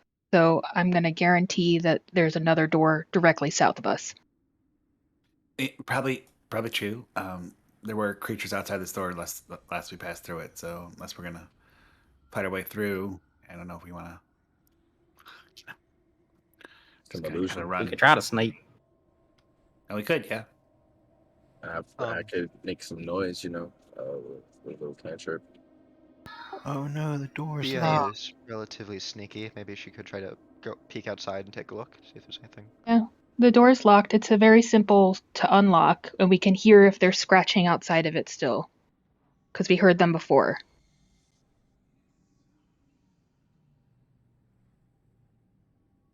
Okay. So I'd like pass to it. perceive if I hear anything Okay. through the door before I open it. Okay. Roll perception. Perception.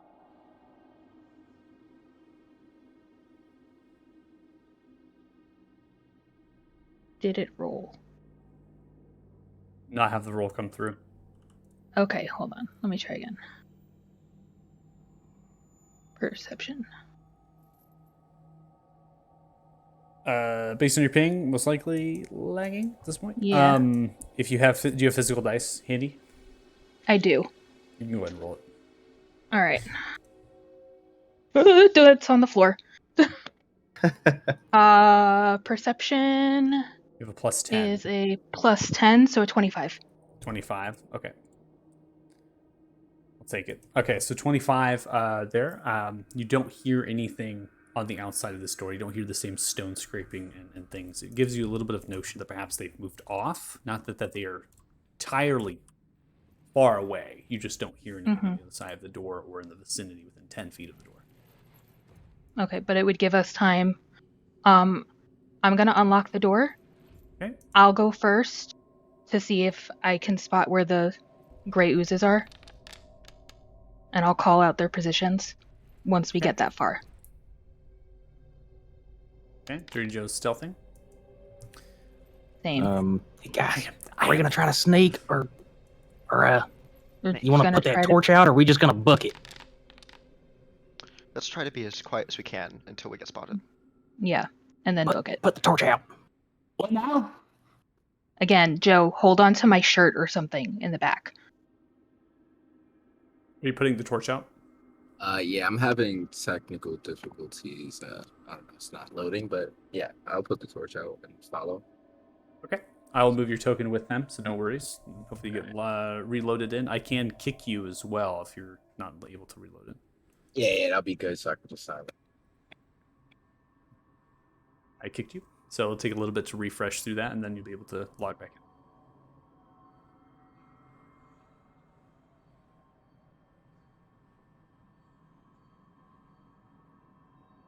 So Joe's going to stay directly behind me.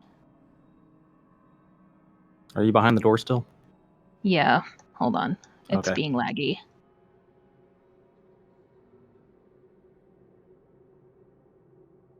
Yeah, so Joe stayed there you directly are. behind me.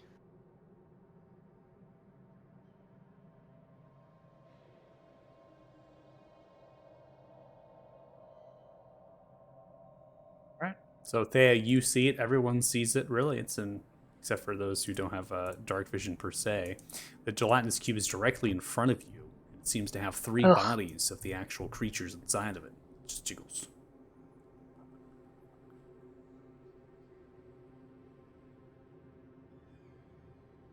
All right, it's yeah, everybody can see this, so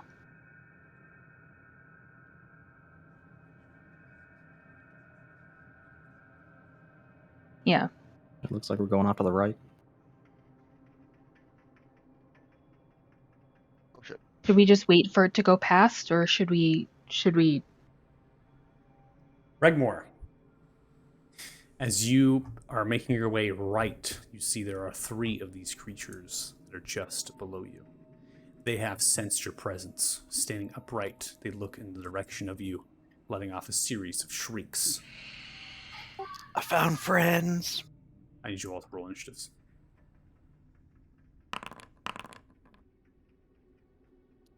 My screen isn't loading for some reason. I'm stuck on this anvil page. Great. roll my initiative? Yes. And I'm going to take my D8.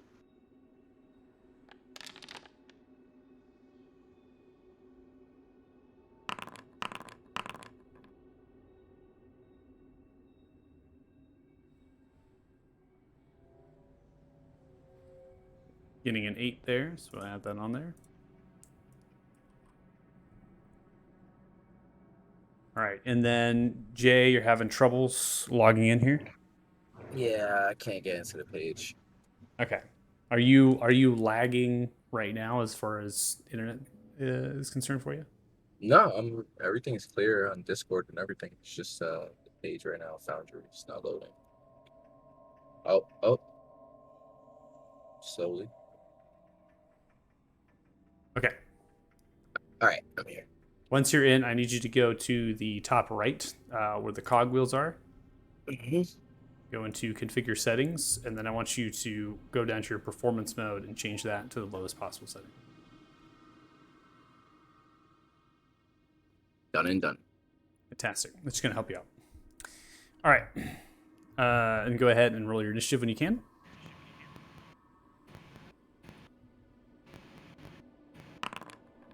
Fantastic. Oh my god. Awesome.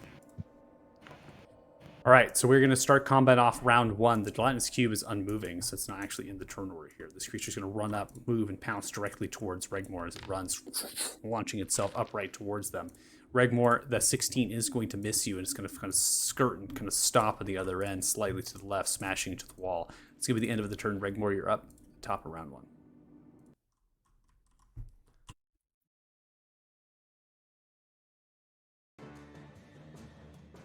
Going to move back this way and then return the favor with my Warhammer on it.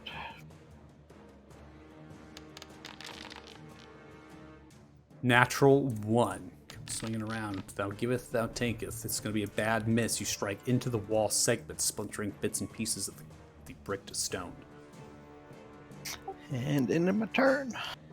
Ending turn, we come to the next one. This one is going to come rounding around the corner, fitting into this space here, going in for a claw strike towards you as you backed away. Another one wrapping around 15. Wild swings. You dodge, blocking the blow or parrying it with your Warhammer. Ending turn. The third one comes wrapping around, fills the space between them. This one is going to go for a bite towards your center chest. 18 will hit you, striking into your chest, ripping a piece off. 12 points of piercing damage dealt. Ending turn. Thea, you're up next.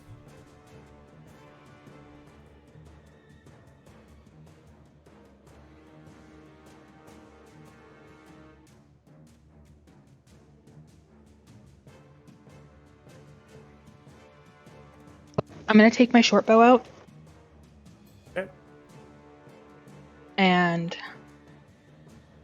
target this guy. Okay. Word. Boop.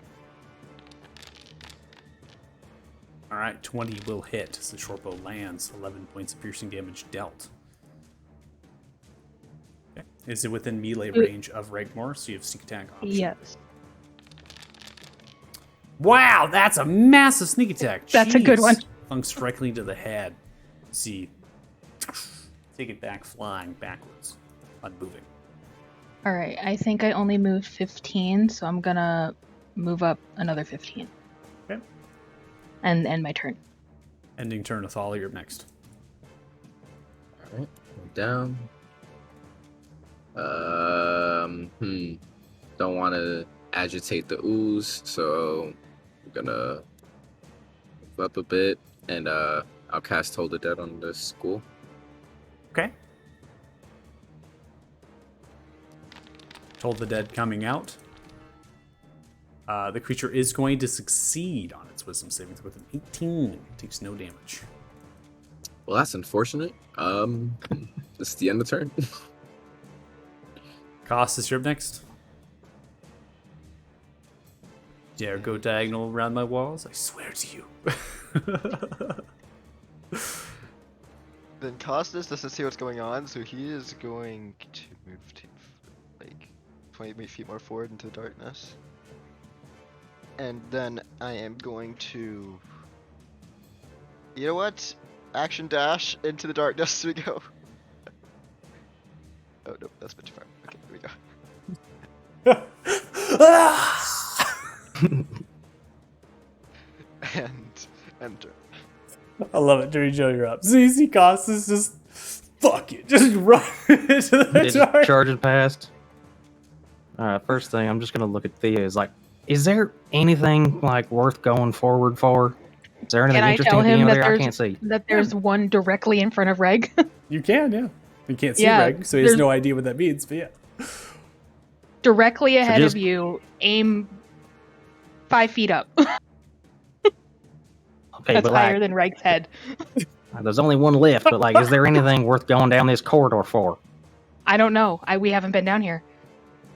Well, screw it. All right, off we go. And I'm like, oh, well, hello there. You raided to Rigmore. You are on Regmore. Ooh la la. Yeah, can I just like aim my bow right over his shoulder and see if I can shoot this guy? Yeah, that's fine. Yeah, thank God you're shorter than me. Sharpshooter? No sharpshooter. Slayer's Prey. Pew pew. Looks like the Slayer spray didn't transfer over, so go ahead and make a d6 for me, please. You have to immediately roll it for me. Thank you. Wow! 18 total points of damage. Arrow flies, dunking into the center right chest, over the shoulder of Redmore. And one more. All right, 13 comes out. Nice, 13 points of damage, and their arrow lands into that. Flies back. How many feet was that? Like 15, 20? Your movement, as far as because you're right next to Yeah. Faye, you've gone 20 feet so far. Okay, I'm just gonna move another 10 feet up and see if I can poke my head around and see anything. Ugh, there's another one. Well, that's it for me. In turn. All right, Felix, you are up last here, round one. Cool. Looks like everybody's dead. Nope, they're going that way. I'm just gonna action dash in that direction.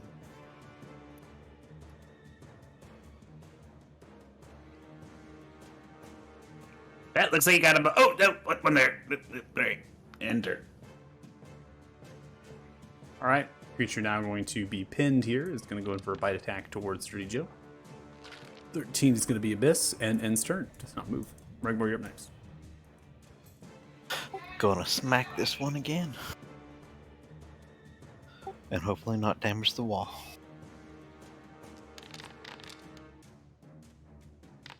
Twenty will connect, striking through 6 points of bludgeoning damage directly into the center left cheek. Crashes in. Multiple pieces of the jaw break off.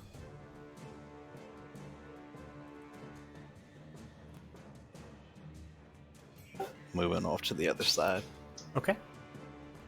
And in a turn. All right, Thea, you're up next. I cannot see whatever they see, so I will go forward. Oh boy.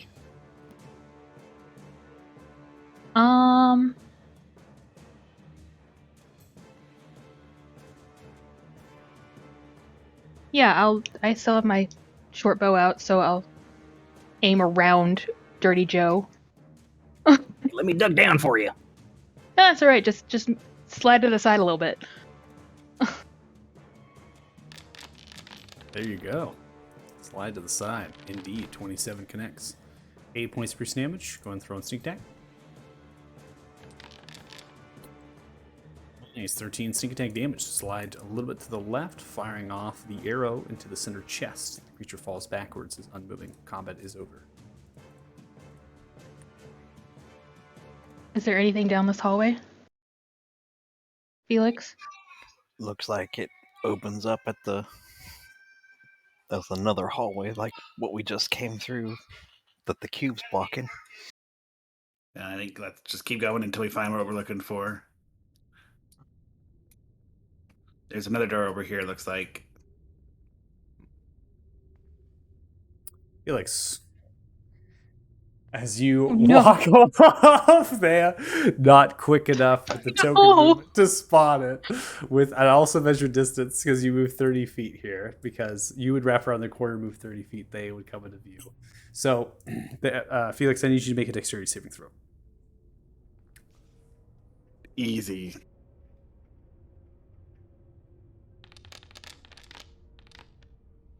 All right, so Felix, I'm going to move your token back 5 feet as the creature itself seems to be in the kind of a state. So you're going to walk into space, and you're saving to not walk into that space. You're saving, catch yourself and pull yourself back instead of falling into it and taking acid damage. The dribbling of the acid is near you, and the creature begins to kind of swell up a little bit, sensing that something is near. What do you do? Oh, we got company. And kind of bonus action disengage and keep backing up until. Begins to move towards. Yeah. Let's go, let's go, let's go, let's go. Down, south, south, south. Oh, shit. We don't. I think maybe just let's kill it. Go on to engage it. Kill it. We can outrun it, outrun it. Okay. Yeah, I'm just. Cassis. Costas. Oh, I thought it was still paused. Nope. Lucas was Run. Lucas is looking at something else there. No, yeah, I was checking something. Oh shit. Nothing there, nothing there. I was wondering, can I do a just random saving throw to check something quickly? Yeah, there's still Ice Cube to your south, 15 feet. Yep. Nope. Nope. Wrong way. We gotta pick one.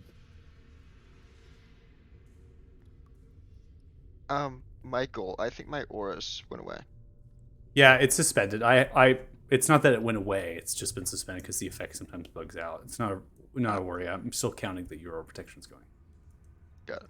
All right. Like I said, this whole place is mirrored on itself. So So south now? nope. Nope. Nope. Oh, fuck, nope. Joe, hold on to me. Yeah, assume that I'm just going wherever you're Yeah. going. It moved. We could go back. My cube moved. They're disappearing. They're going to the middle. Come on. They're transparent, so they're bouncing off the light. They will disappear. Regmore, your passive perception is not high enough to see them. Oh yeah, I'm about to send it.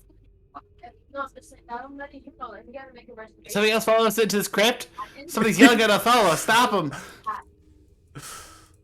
Okay, so All you right. pass on. Regmore, I'm just going to go ahead and move you real quick because Regmore is completely lost.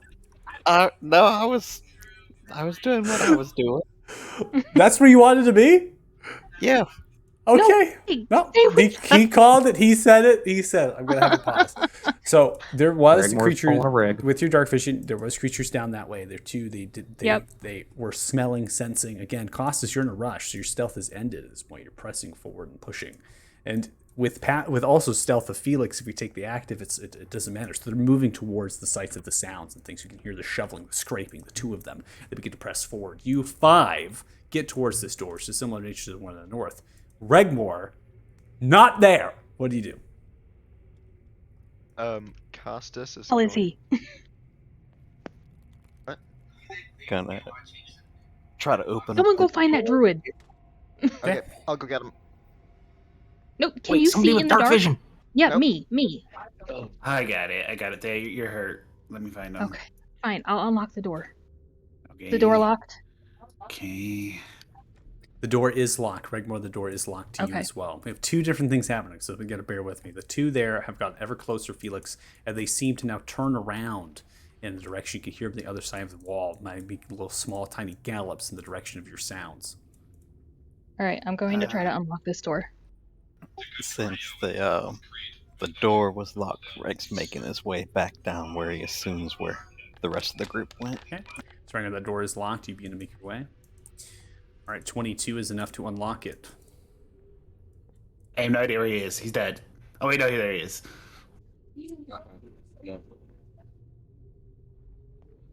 Stay with us. Reg. I was outrunning the cube so we could check the other Go, door. Go, go, go. And, So you and I'm- stand up behind you, begin to stand tall, looking in the direction of the light, seeing you all pass in through the door, letting out a shriek. You all begin to pass in, shutting the door, I lock the door. and you lock it. Flip the bird as she's closing the door. I was like, I can't believe that, Red. You were like, oh, I'm off of my chicken's door, and it's locked. Don't worry about it. I love it. We That's need a funny. leash. We need a leash. We need a leash. We need a leash. Stop. I jokingly said that at some point. I'm not joking anymore. We do need it. A baby. We need it. Once, Felix said, "Hey, let's kill the cube," Regmore was going to Thorn with it, and then y'all ran. So he's like, "Well, I'm gonna lure it There's out to the side." I second nah, thought they're it. slow. They're slow. Outrun them. We got stuff to do. But the material. Imagine what we could gather. Later, when we don't have stuff to do. But it's Jello. All right. So before we get into anything further here, we're going to go ahead and take our 10-minute break so we can take a little bit of a break and refresher and really kind of find it in ourselves to realize there's the undead swarm outside of this crypt at Redbourne. Just went spelunking. I love it. That's so great. All right. So the gelatinous cubes of mines, they're just roaming, kind of moving around. And thankfully, Thea, you have your passive perception. You don't need to make it active. You can actually see these cubes. The rest of you can't. Some of the light, it does kind of shine as they jiggle, which kind of breaks away that little passive stealth that they have. But beyond that, you can't see them, right? The rest of you. So passing down the staircase, we're going to get to that after the break here. So we're going to take 10 minutes. We'll come back at about 6:15 p.m. PST. If you're watching the stream, thanks so much. Really appreciate it. Looks like I haven't really been lagging, so that's awesome.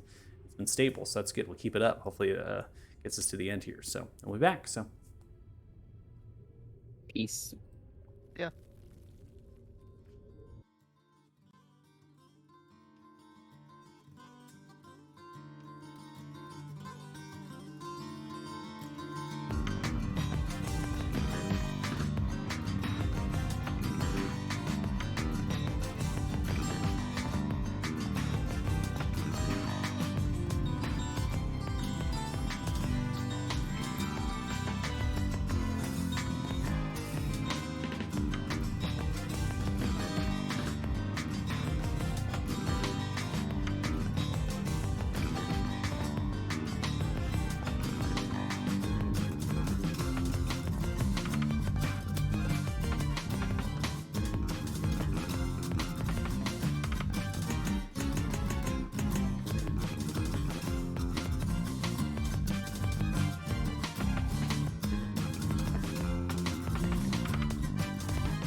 All right, so welcome back. Joining us, group 6 here. As we go diving in to the Crypts of Othema. You have gone down to the sub-level here. You're noticing that there's similar design going down 45 feet. So you head and crest down the stairs. You can see the door in front of you, similar in fashion to the other door. On the northern side, again, this is mirrored. There's a lot of similarities between these chambers. That's why they've been designed this way. So you're in the stairwell here. You see the door. What do you do? Is it locked or unlocked? Same as before? Just Same pushed as open? Same as before, pushed open, correct? Okay.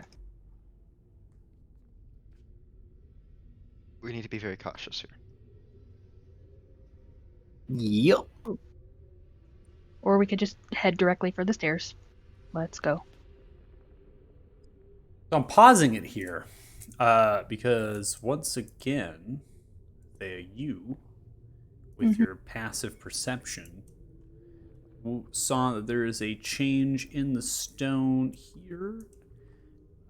Sense that there is dirt or muck that is slightly dragged against that piece of stone. Wherever else is gone, all the stone has seemed rather perfect in its nature of crafting its things. That particular spot stands out. I'm going to check that out then and see if there's any indication as to what caused that. As you move over, you see another spirit forming. Yeah, spirits in this room again, guys. Begins to breathe outwards. What do you do? Shoot it. Yeah, shoot it. Give it a hug. Okay. I have No, shoot thank it. you. I have giving hug. Either way, initiatives need to be rolled.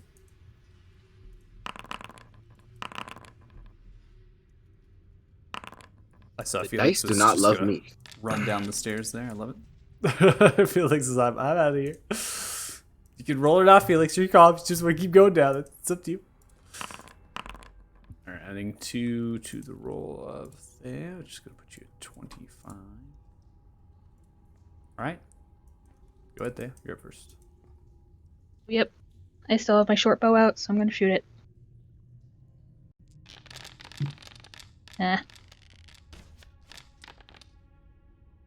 12. As it does, kind of goes through and doesn't seem to do anything.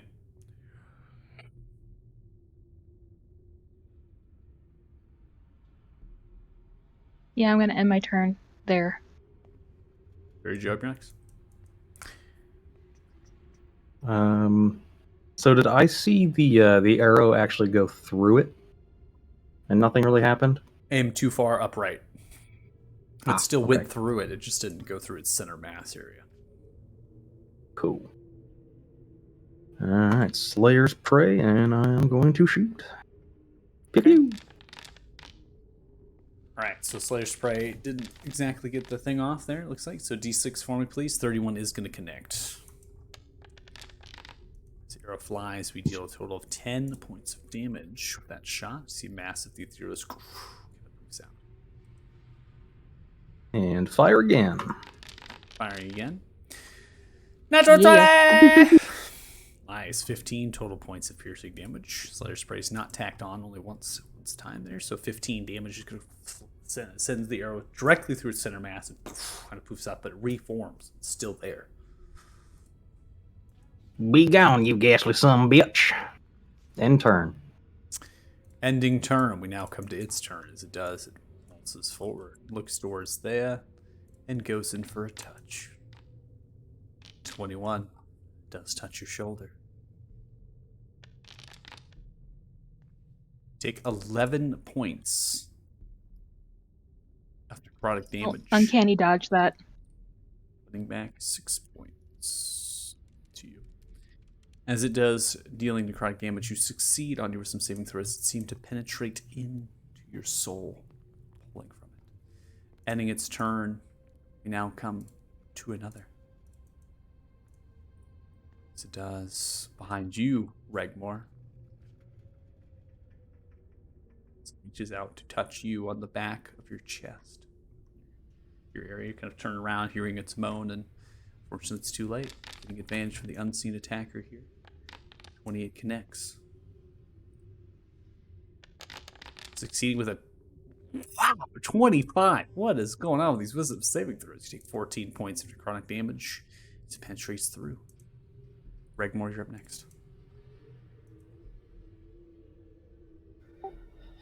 Ooh. Gonna turn and smack it with a hammer. Okay. 16 coming through, smacking with a hammer. 4 points of bludgeoning damage. Mist of its spray comes out. And then moving off to this side. And ending turn. All right, Felix, you're up next. I move and action dash up the stairs. Okay, this goes down, so you're just sending down. But I look like I'm going up. I love it. Okay. So you go down, all right? Sounds good. Othala, you're up next.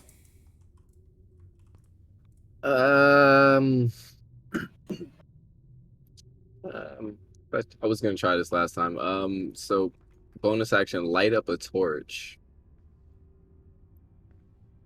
and throw it at this one. Okay, you're going to light up a torch and throw it?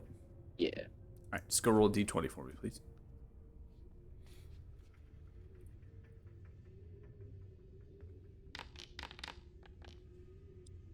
$17. So as this is going to lay it, I'm also going to put the torch kind of towards here, and I'm going to adjust the lighting here. So it's like 1d4 fire damage, right? That for me, please. I believe it's 1d4 fire damage. 1 fire damage. All right, you take the torch and you throw it outright, taking 1 point of fire damage as it catches, and just the torch kind of goes through it and lands it on the ground. Yeah, that's about as useful as I am right now. And I'm walking to the stairs. And the turn. Costa strip next. Thanks for light, Othala. Then I'm gonna run behind to flank. That one flanking is advantage, correct? Correct. Okay.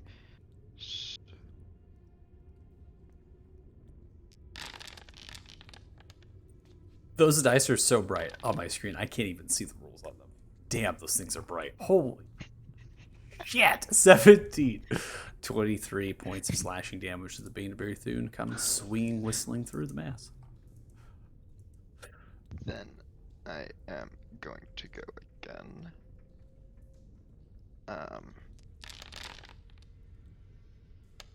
22 hits. I am also going to. Actually, no, I'm not. Since it's already it was injured to begin with. Smash through, and it poofs.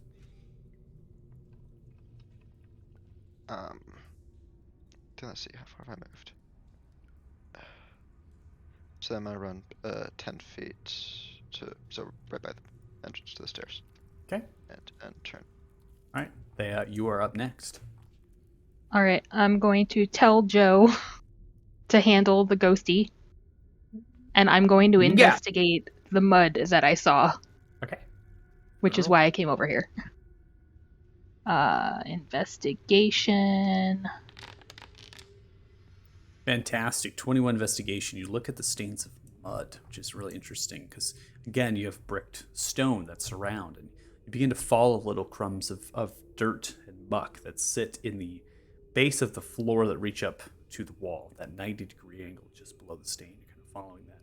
And you can see directly to your north, 10 feet there on that wall, seems to be a seam that runs 5 feet on the left side.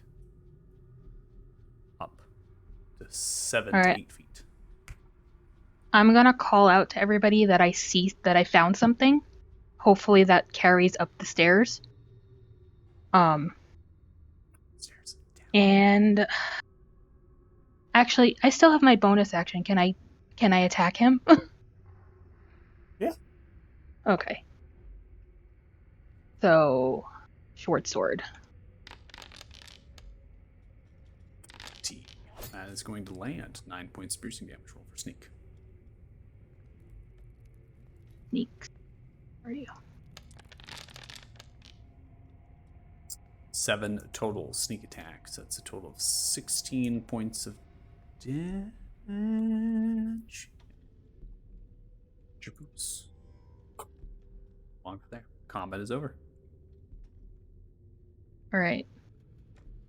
I'd like to investigate the seam some more. Okay. So calling down, Felix, you can hear, but you're on your way down the staircase. You can hear it as it's kind of beginning to yell out. I'm going to go ahead and pull you to scene to see what's down here upon this level as you're being pulled down. As you come down, the stone staircase descends 60 feet into the depths. So this is going even further. You get to hear the voice kind of coming down. You're making your way through. This large chamber with a domed 20-foot ceiling has massive white marble statues that reach up to 2 feet below that height. Engraved upon them are celestial writings and runes. The stone staircase ascends 5 feet, 2 grand and beautifully ordained sarcophagus. The tapestries of pure silk are inlaid with golden leaf. They are covered in silver and gold trinkets and tokens riddled with precious gemstones. The writings on the side of the sarcophagus show that these are both King O'Hearn Talthar, son of Sir Thurn Talthar, and Queen Delina, daughter of King Delron Ethrina, known as the Mad King. The same spherical energy, the same sunlight emanates around them. The candlelight, nothing in this room. There's no candles lit. And during the space, the voice of them ringing outwards that they have found something. What do you do? I will cast a message back up to you. Thea goes, I found something too. Looks like more dead people. Yeah, I found mud in a stone building, so maybe come back up. Oh, yeah, your thing's more important, sure. Head back up. Pulling to scene, getting you back up here. There, you begin to look at the seam on the left side of the wall. It's roughly here, right? And you begin to kind of thumb through. As you do, it actually pushes inward. The stone moves off a false hinge, revealing a small chamber with 8-foot ceiling height and a staircase that seems to descend at a crude bedrock tiled floor. Same sconce, lantern, or lamp, however you want to define it, sits upon the actual stairs of the wall there, and that seems to give off the same ghastly purplish light. Same deal. Stay behind me. Joe, hold on. Yep. And go slow, go quiet. So Shall we all I'm reroll stealthing. stealth? Yeah. Okay. Before we go, I'm gonna throw out a healing spirit in front that we all pass through for the healing on it. Could we stay in there for a long time, so it's not just a one-time thing? You want everybody in the party to get a healing. Yeah. Lucas, if you change the color of the number on your dice, it'd probably be easier to read. Okay, yeah. I love it. Okay, so how much healing are you going to pump out here to who and to what? Let's get the dice rolls off of the healing spirit first, Rigmor, and then we'll go ahead and divvy off the healing to who you want it to go to. Okay, so I'm upcasting it.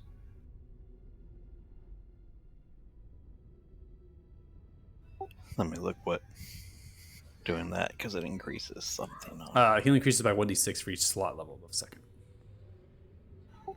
So I am half. I just need to know who needs what. I'm about a third down.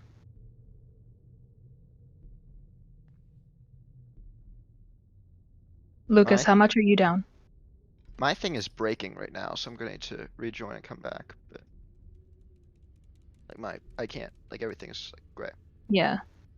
Costa says wounded, so. You're at the cost is at 35 out of 63. So he's half-ish. Yeah, I'm down 8. I'm good. You guys are really good at math. All right, who's getting healed first? Thea. I guess me, because I'm walking through first. All right, 11 points to you first. So the healing spirit has a limited amount of charges that it can do. Yeah, it's Oh. Number of times equal to 1 plus your spellcasting ability modifier, minimum of twice. You're 5, so 6 times. Yep, 6. So you can get everybody, right? Yeah. Anyone. Okay, so Joe's coming right behind me. I mean, I'm pretty much untouched though, so I don't need any. Yeah, I think Save it for somebody else. Reg and Costa should walk through it. Get the most usage. I mean, out he of it. doesn't have to put it in the tunnel. He can put it like outside of it as we walk. Yeah, in, so it doesn't yeah. matter Yeah, where we I'm go just in. we can out of character this. We don't need to make it. Yeah, I can just get the rolls out, Regmore, and just roll 2d6. 2d6, or just roll all of the 2d6 that you can do, which is 6 times. So you've already done 1, so roll 5. So 10. Roll 10d6 for me, please. And then I'm just going to give you out the health of the pairs. Thank you. All right, so Costas, you're healed for 12. Regmore, you're healed for 5. And then I have 7 going to who? Give it again to Thea. Okay. And Regmore.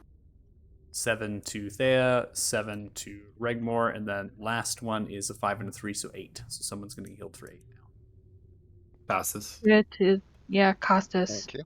Costas for 8. You moved. Nice. Secret tunnel. Onward and downward. Secret tunnel. Yelling at me that I can't go down the stairs. You don't need to. You don't need to try to get your tokens to work down the stairwell. Okay. All right. I'm going to filter you into this room as best as possible. This is a very small space, just FYI. So if you're not perfectly in positions where you want them to be, don't worry about that.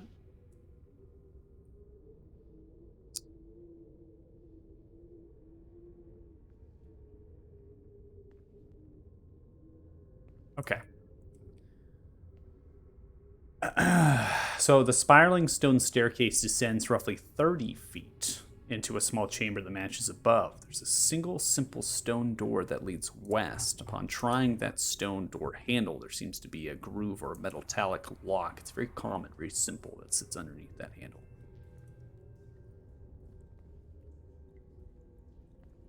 Is it locked? Yes, that was what I was Okay. describing. Oh, yeah. I was Sorry. describing that it was locked. Your voice cut out in the beginning. I just no. so- Hopefully I'm not lying. No, it's probably Okay. my internet. Okay. So I will attempt to unlock the door. All right, roll these tools. Nope. 10. That's good enough to unlock. You do simple Okay. lock, not really anything too stellar. You unlock it. Upon coming in with your passive investigation, you also can see that there are 2 small little holes to the left and right of this particular door in front of you. It does not seem to you that those holes have any other purpose beyond something that would be a trap. All right. How high up are the holes? Are they like head height? The ceiling height of this is about 8 feet. The chamber is 8 feet. This corridor is 8 feet. They're about upwards of 7 feet from the left and right. There seem to be 2 circular holes roughly chiseled into space using the natural grooves of maybe the earth. Okay. Can I try to disarm this trap? You can. All You right. check with thieves' tools. You can try to figure out, maybe investigation of how this trap is working as well before you attempt to try. You can try doing all that. Yeah, I'm gonna investigate first and then attempt to disarm. Okay. So go make an investigation check for me here. So 10. So going through and trying to understand the mechanism of this trap, it's very difficult. There's something, you don't see a tripwire here. There's nothing that is a sensor or a plate of any kind in this space. To you, with investigation of 10, would be that there must be either A, something you don't see in this space, or B, there's something on the other side of the door. Can I also try to investigate? It's, Like, I'm assuming she would tell me that there's a trap. Yeah, it's up to Yeah, Thea I'm- communicating. So No, yeah, I'm gonna communicate that I don't necessarily understand how it's working, but I feel like I'm not getting the whole picture. Okay. I'll Guidance. go ahead and roll I'm investigation then. helping Joe. Yeah. D4 for guidance, and apparently we're being helped, so we got another D20 coming in. Just all Not looking sure if at Dirty this Joe crap. is good at disarming traps or understanding how they work, but we'll see if they can offer any sort of advice. If he could tell me how it works, I could probably disarm it.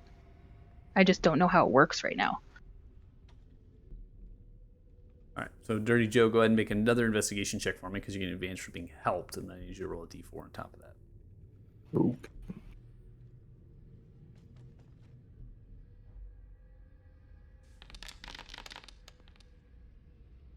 All right, take the And a 19. D4, you say? Mm-hmm. All right. Well, you're honestly stellar rolls because you only have a +3, so that's pretty fantastic. So we get the 3 on top of the 19. Now, you are not a rogue, okay? You don't understand how traps are disarming, but you're a ranger, which means you understand wilderness traps and things. If there's no tripwire on this side, if there's nothing pulling a snare on this side, there has to be something that would trigger that trap or snare on the other side. To you, the most common trap that could be used would most likely be something tied to the actual handle of the other side of the door. Something, if the door is attempted to be opened, then it would trigger something. And that's as much information as you could possibly get. All right. Best guess, I think they got the handle rigged up. So, I can try to see if I can jimmy it in a way that it fixes that. So thieves' tools for that. good idea as any. What if we tried to open the door from a distance, or maybe something, so if the trap does go Yeah. off? Does anybody have a way to open it from a distance? Because this doesn't feel right to me. I mean, it could blast it off. I mean, it's not. Yeah, I can. Give me some space. Move back. Yep. Yeah. Somebody go up the stairs a little Okay. bit so I can move. They don't actually have to move their tokens, but Felix would wait until they kind of move back up the stairs, kind of lean around the corner, cast the mage hand, and send it out to try to open the door. Okay. You will have to reach out to open the door, and you can see that this door is locked as well. So the other door, not the one that was opened right in front of you, but the other one at the end of that hallway or corridor is locked. The door itself, the handle does not pull through. All right. When the handle like jiggles, does that set off anything, or is it? No. Seems it. It's not seen set off anything. All right. I So mean, if it's I were clear, to but just to make sure, I'm gonna go and give it a good go, huh? I was gonna say, do you want me to try to unlock it and then just back up and not open it? Oh yeah, that works too. Yeah. All right, so I'm going to take your Thieves' Tools check of 11 because you already have that rolled. The door itself Okay. unlocks just as the other door did. Very simple, common lock, not difficult to pick at all. Cool. So have at it. Yeah, same thing. With the mage hand kind of around the corner, and then try to open the door. So like where Thea's at is where I would stand. Okay. Yeah, I'm like pressed up against the wall to get out of All his way. As you open the door, you can see that there's some sort of green gas that begins to fill the chamber in space very briefly. This hissing noise as this gas begins to fill the corridor. What do you do? Is it coming towards us? It's just filling the corridor, the door. that 10-foot space between. Closing the door. Yeah, but Wait for a moment. I mean, we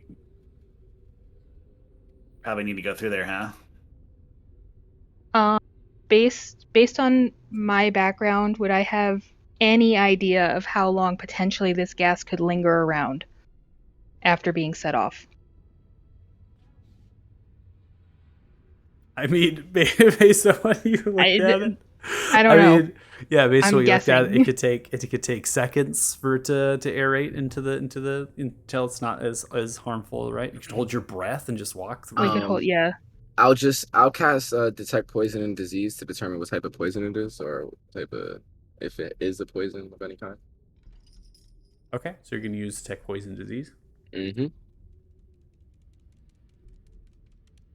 Your location of poisons, poisonous creatures, and diseases within 30 feet. You cannot penetrate most barriers blocked by 1 foot of stone, 1 inch of common metal, a thin sheet of lead, or 3 feet of wood or dirt.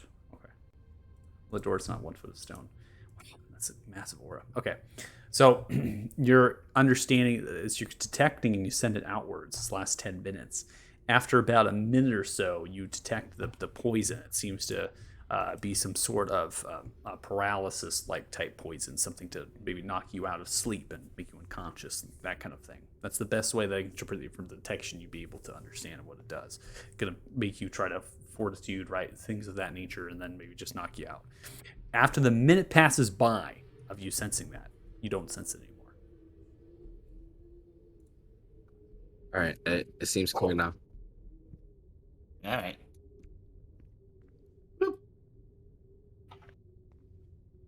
Good work, guys.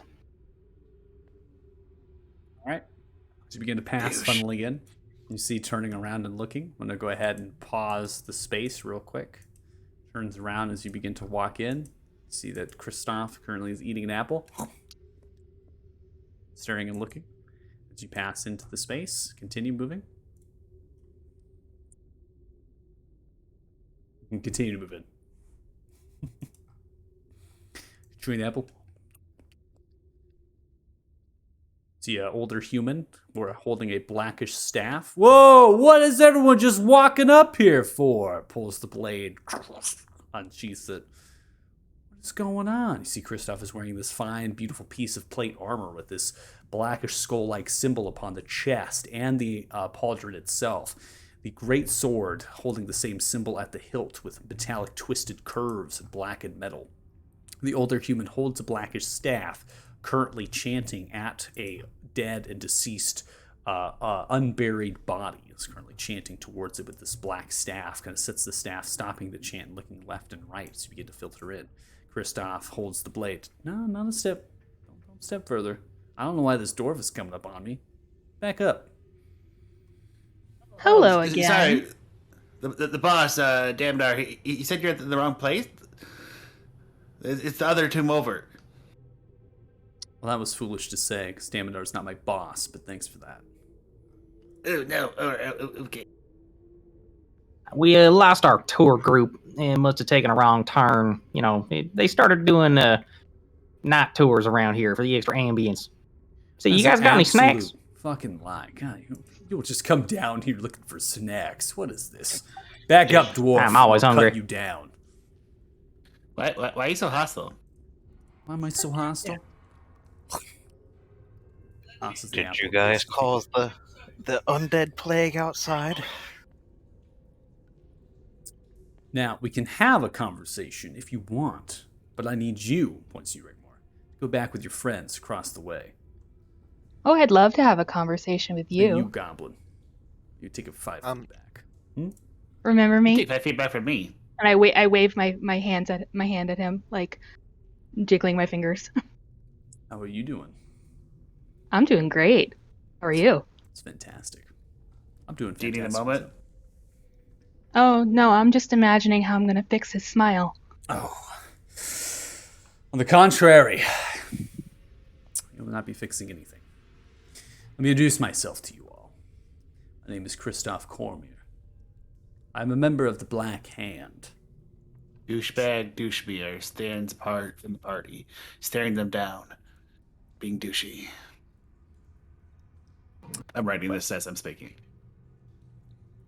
Let's see. His little evil group has a name. I have to say, I am shocked we haven't just got to fighting them yet. I mean, they're literally chanting an evil incantation in front of us.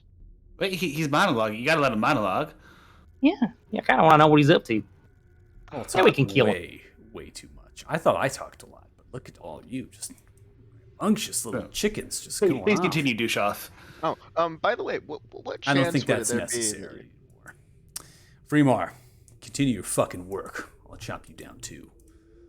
Everyone roll initiatives. Does he look like there's any way he changes evil ways?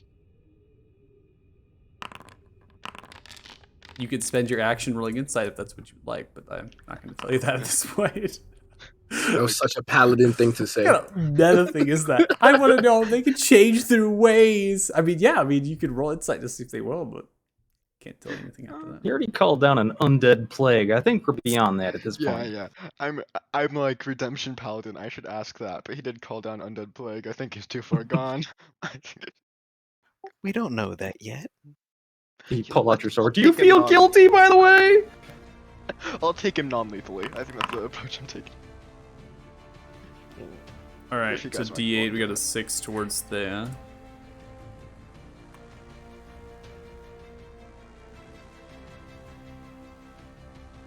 All right, Thea, you're up. Round 1. Wait.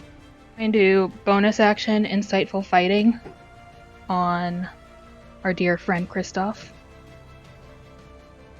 All right, so So you he has want to- target's deception.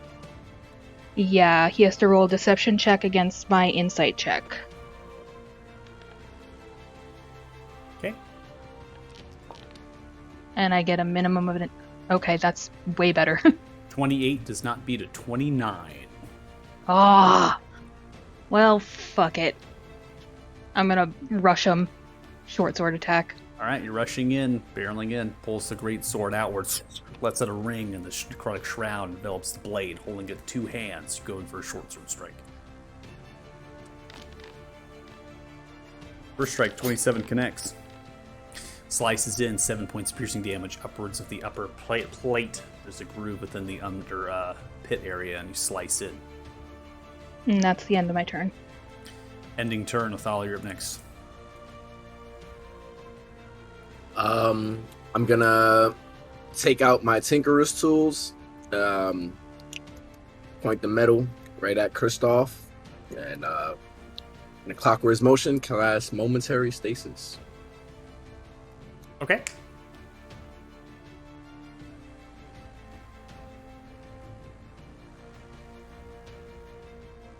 DC 16 con save succeeds with a 17. Stasis has no effect. Well, and then I'm going to. Are these pillars around us? There are pillars. They're metallic pillars. They're very small and thin. They brace upon a roughly 12 to 13 foot ceiling height. Okay.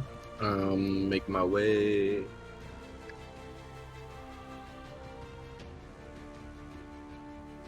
Yeah, right about there. Less than the turn.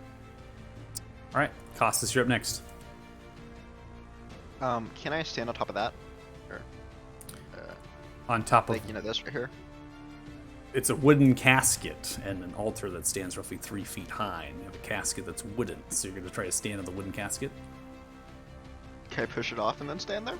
You want to shove it off and then stand up on there.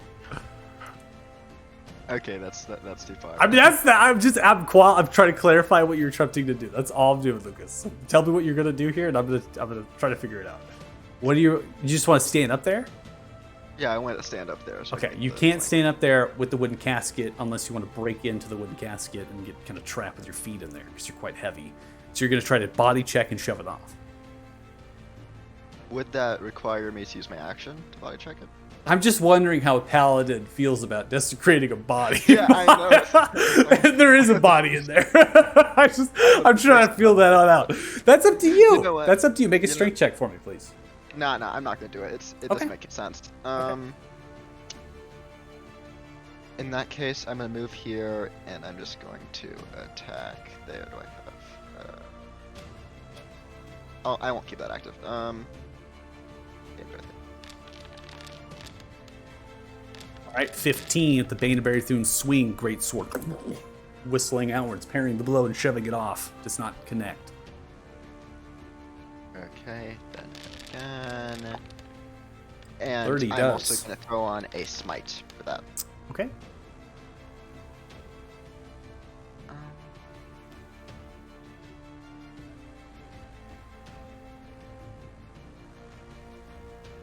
Sorry, I'm having some problems with that, but it should go now. All right, so 19, 9, so it's a total of 28 points of damage. Dealt. Strike through the center chest. My God, still not injured at all by Paylord. This is gonna be hard.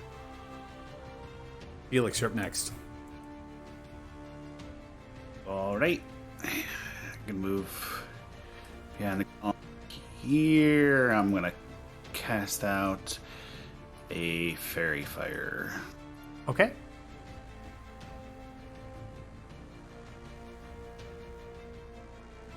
Nope, not where I wanted it. Okay, cool.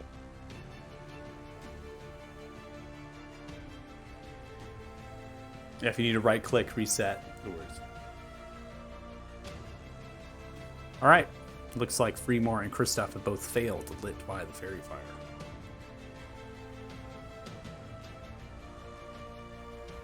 That'll do it. All right. Ending turn. We now come to Kristoff's turn. Wow, there's massive amounts of aura protections happening. I love it. Oh my gosh, there's so many of them. Oh, this effect is having a really hard time because there's other aura protections out right now. That's so great. I love it. Okay, let me get the ones that I know that are not on off. Okay. Fantastic. Okay. So now come to Kristoff turn. Kristoff Cormier announced. Looks towards Thea. Grins, swing the sword. Downwards. It lights with necrotic flame. 23 is going to connect. It's going to attack on a divine smite upon hitting.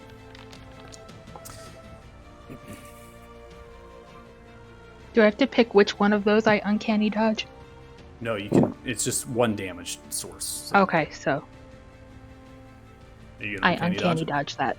Yeah. Okay, uncanny dodge. You take a total of 18 points of slashing and necrotic damage. Is then going to go in for a second strike towards you. 20 is going to hit. In addition, tacks on another divine smite. You take 37 total points of slashing and necrotic damage, slashing into you twice. Once into your shoulder and then slicing into your leg. Pulling out the blade, the aura of protection going absolutely insane, having 2 auras out right now. I love the effects happening. We'll have to take it in stride when we get the rolls out. They are getting a rebuke violent. Okay, do you want to explain what that is going to do? It's going to do the same amount of damage they did to Thea back to them.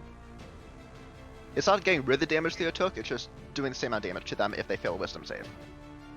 I believe. Or half as much on a success. Yeah, so you're going to use your Channel Divinity for your oath here. So you can use Channel Divinity to rebuke those who use violence. Immediately after an attack within 30 of you deals damage with an attack against a creature other than you. You can use your reaction to force the attacker to make a wisdom saving throw. A failed save, the attacker takes radiant damage equal to the damage just dealt. And a successful save takes half as much. Okay, wisdom saving throw going out. What's your DC again? 14, I believe so. Yeah, 14. All right, is going to succeed. It's going to take half as much damage. It's a total of 18 damage dealt. Then let me real quick.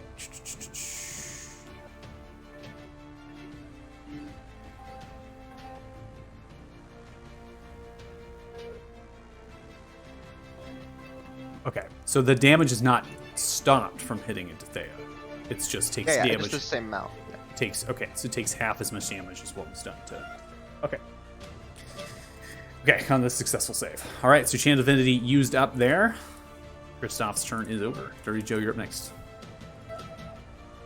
Okay, seeing that he just brought down the pain, I'm going to hit him with an ensnaring strike. And is it alt for advantage? Because he's got the fairy fire on him. The fairy fire is automatically going to give you advantage. That effect should automatically do it for you. All right. Oh, okay. I think I figured out why the aura protection thing was doing what it's doing. So. Longbow attack. Natural 20. 20! Wow. That's insane. Oh. Natural 20. So you're doing ensnaring strike as well? Yeah, just to see if I can get him to pin down so that Thea can make her escape. Okay, so you're doing ensnaring strike, using that, and then taking the attack. Okay, so sending it outwards, the target must succeed on a strength saving throw, be restrained by magical vines, and then it's going to take damage, obviously, if the vines make. The target has succeeded with a 34 strength saving throw, as breaks the massive strength, supernatural strength, and at 20 landing center chest, 14 points of piercing damage. Alright, well, seeing that didn't work, I can still shoot him again, right? That's just Do one any attack. beans Yeah, there? it's just one attack. Yeah, okay. Mhm. I'll go ahead and shoot him again then.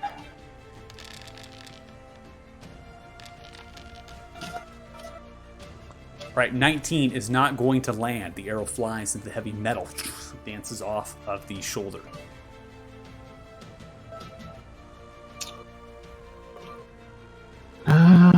I'll chill back here for the minute and turn. Regmore, you're up next.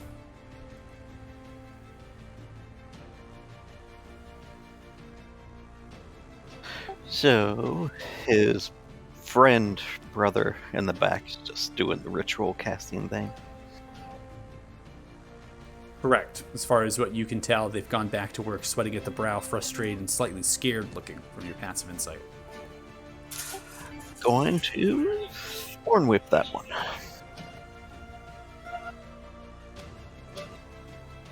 Okay.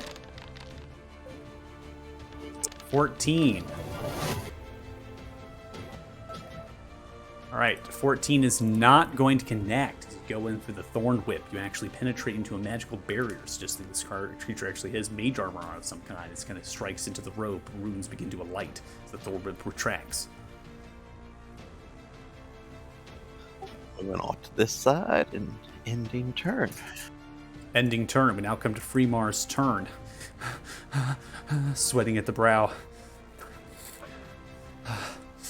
Kind of looks in the direction of you all, trying to focus upon the staff. Is going to pull it back and kind of taps towards it. We're never going to survive, Christopher. Let's do something. Begins to hold outwards, channeling the hands. This flame-like shadows begin to wreath around. It seems as though there is something beginning to happening, not from the staff, but from the hands. Just think this actual user can form magic. Upon doing that, a seed begins to sprout of a large fire. He sends it outright. A large crash and thunderous roar. Fireball erupts into the room and space. Went ahead and turned off the effects. I know you guys are lagging effect-wise, so I went ahead and I've dissociated some of the effects that spellcasting-wise, so it's not causing you to lag out of control. All right. So throwing out your dex saving throws, I have a 22, a 24, a 15, and a 7. So it looks like 3 of you have succeeded, and Regmore, you are the only one to fail. I'm going to go ahead and automatically apply that damage now. You are knocked unconscious from the fireball. Othala prompting your concentration, which is probably the detect, which is there. Yeah. Fairy Fire still up, right? Because that was you over the side. You're not hit by the fireball. You drop down. You were prone, falling towards the ground from that. You want to kind of run through and make sure, you got the more protection out there. When the fireball erupts, the actual ceiling begins to crack and splinter. The metallic pillars shunted and break. And you see that the actual ceiling is beginning to cave in on itself. Not yet, but eventually beginning to fill the space at that back end, and the shaking and rumble of the actual earth begins to happen. Kristoff looks over towards Fremar. You fool. What are you doing? Back to work! She yells outwards. His eyes begin to glow with this blackish necrotic shroud. Freemar's just gripping the staff and kind of shaking a little bit and looking towards the body out in front, and does not continue its channel. Thea, top of round 2, I need a death saving throw from you, please. Let's say... So many protections. Hold on. How do I roll a death save? You can actually go into utility and click death save. Ah, okay. I was like, wait, where is it?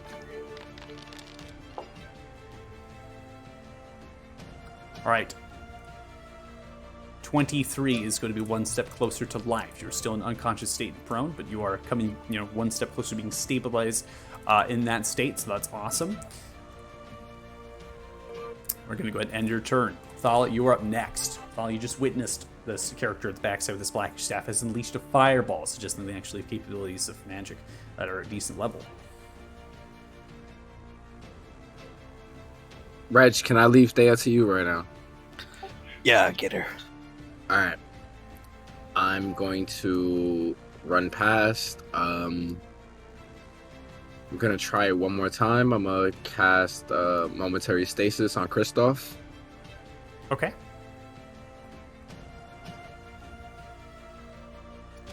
See what happens. Come through. DC 16 con save is not successful. Kristoff has succeeded with a 22 con save. I'm gonna use Chrono Shift so you can try again. Try again? Yep. Okay. I succeeded with a 30. Oh, yeah, okay. And then I'm going to come back this way and then my turn. Ending turn. Costas, you're up next. Okay, so I'm gonna cast Wrathful Smite.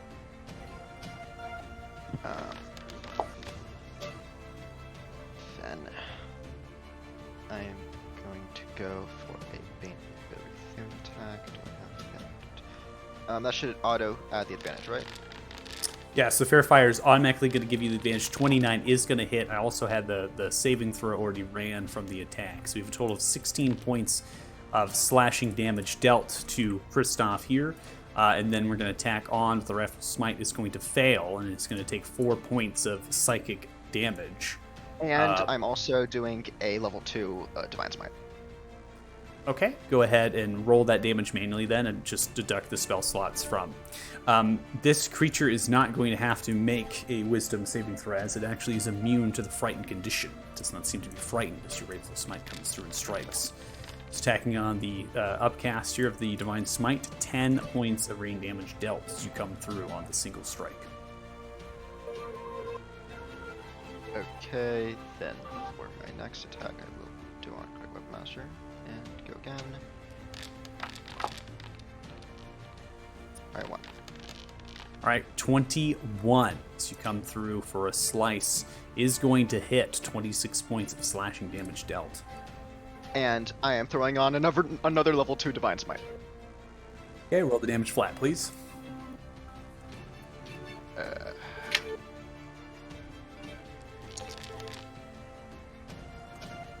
13 total points of radiant damage. You slice through with 2 successive strikes to the chest, splintering the black armor through the symbol of Bane. You see that they're bleeding profusely. Under shroud, the eyes begin to glow. They are unfaltering, breathing heavy. They are still standing. Wow, you are one sturdy man. Felix, you're up next. Alright. Don't worry. And I will cast a healing word on Thea. Okay.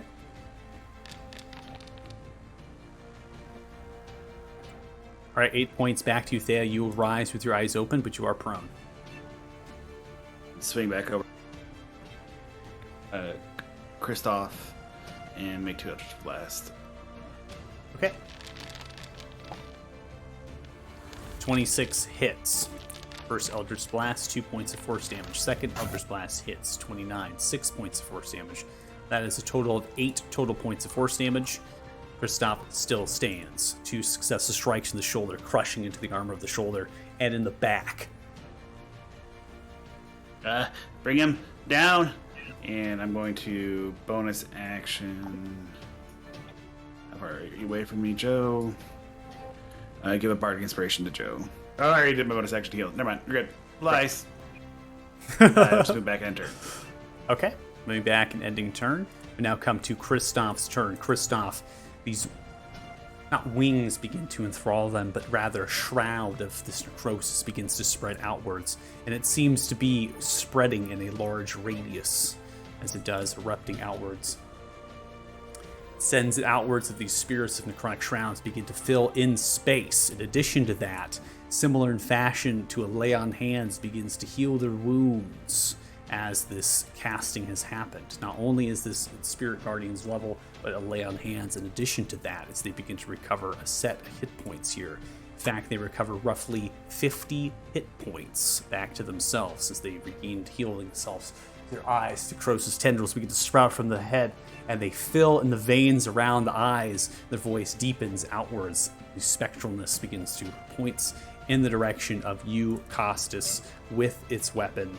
As it does, it looks and stares down. Your might will have nothing on that of Bane. The voice deepens and darkens. Dirty Joe, you're up next.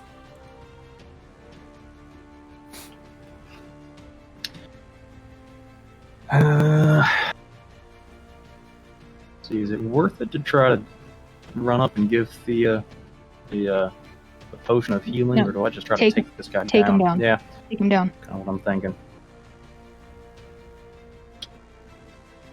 Yeah, put Slayer's Prey on then.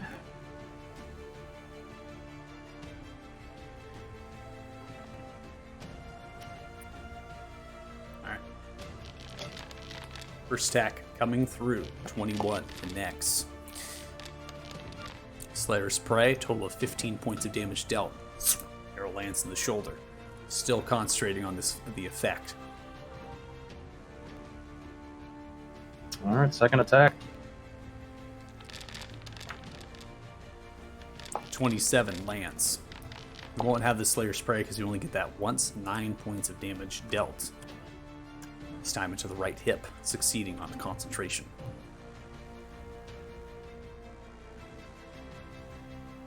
Yeah, in turn. Ending turn. Regmore, you're up next. But they're all beating on his buddy and his friend in the back still doing that ritual. It's actually suspended the ritual, so stop that. Oh. It's unleash a fireball. Going to Thorn Whip him again. Okay. 29 is successful with Thorn Whip. 5 points of piercing damage dealt. Pulled 10 feet towards you. And taking the opportunity to drink a potion. Okay. Chug, chug, a lug, chug. It's cough syrup. Horrible.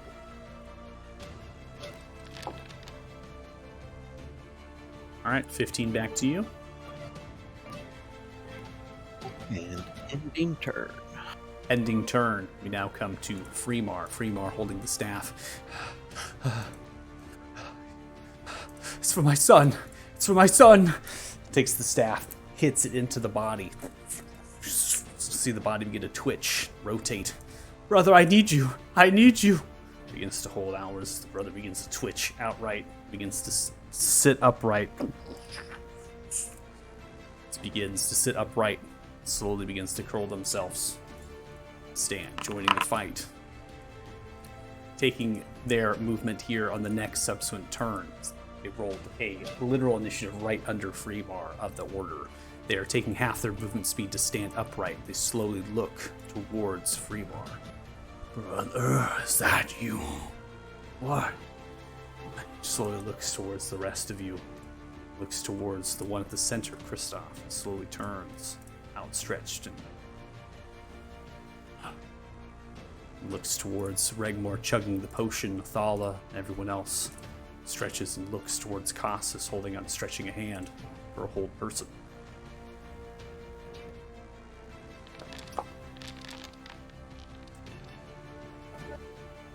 Cassus with a 15. You have failed. You are held, paralyzed, frozen. Saul's hand outstretches towards you. Ending turn. Thea, now come to you in the midst of Spirit Guardians. Succeeding with a 31. Natural 20. You take 7 points of radiant damage and still stand. Well, technically you're still prone, but you are not unconscious. You are not dead. Now the fight. Okay. I'm gonna stand. And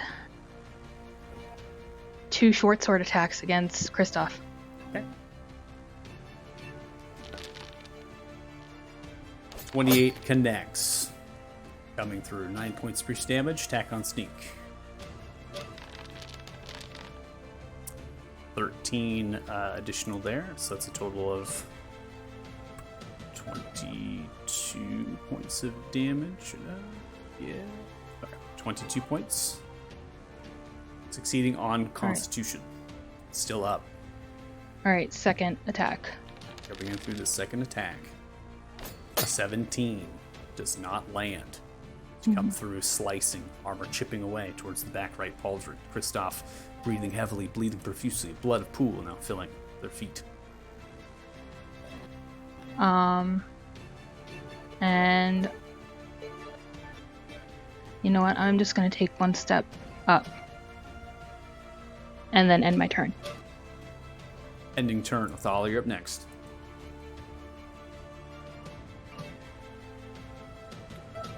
Okay.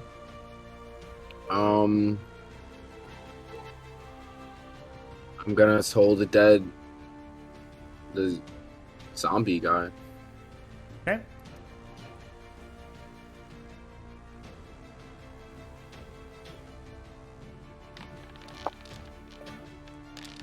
They got 2 coming out. Yeah, it's happened this way. It's the first one. It's fine. Taking the first one, the creature has succeeded with a 16. Takes no damage. I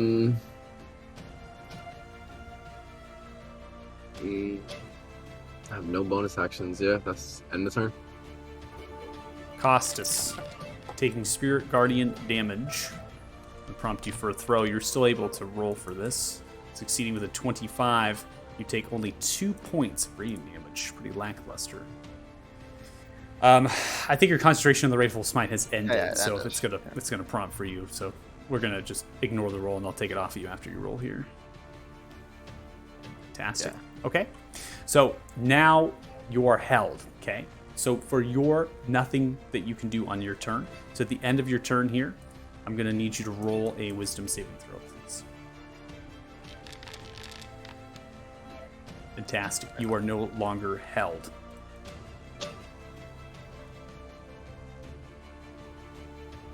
Paralysis about you ends. So Felix, it is now your turn.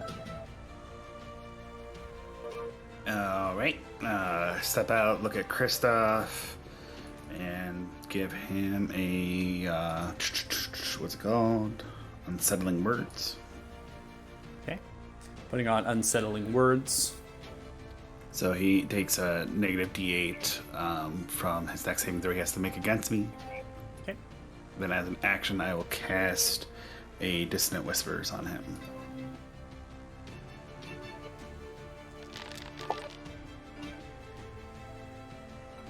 Okay. So we get a 19 out at a 6 on the D8. Thereby, they have failed their saving throw. They take approximately 14 points of psychic damage. How do you want to do it? So the other part of it is it uses their reaction, if available, to move away. And that triggers attacks of opportunity because it actually uses their movement. It's not force movement like an Eldritch Blast, right? Right. And so, like, it could be just flavor, but the idea is like he's running away, and then Costas and Thea would be able to attack it. But. Okay. So I'm going to have you both succeeding on your attacks. How do you want to do it? You two. Or let's chime in first. You take his head, I take his gut, Okay, yeah. I chop his head off. and I stab him right in his gut. It's so brutal. So brutal. All right, takes damage. It was ending. awesome. You might have a little error come up, just like so there's a lot of things just ended effect-wise. So you can see cutting off the head, chopping in the head halfway, it kind of falls offwards to the side, stabbing in the gut, they crumple down, falling towards the ground. As that begins to happen, you see as Freemar holding the staff, clutching and looking towards Kristoff. There's almost a little bit of upon their face as happiness, joy that Kristoff has actually died. Figure above, tattered and mummified, like just stretching, looking, and seems to be awfully confused. So at this stage, I need to ask, are you all fighting these two individuals? Upon seeing this with your passive insights. Costas is going to be ready to fight, but he's not going to go immediately. He's going to come in and be like, in position so he can go quickly if he has to. Grab your staff and stand down your enemy, or your brother thingy. I'm healing myself. So Thea is healing, Costas is getting, just seeing what's going to happen. Felix, you're telling him to drop the staff. Athal, what are you doing? I take out my dagger and try to look intimidating. All right, Regmore, what are you doing? Raised my hand for another thorn whip since he did throw a fireball at us. So Regmore, you're going to attack. If he doesn't, surrender, yes. Okay. We're going to go ahead and break combat here as you begin to yell outwards. I'm going to go ahead and cease that music.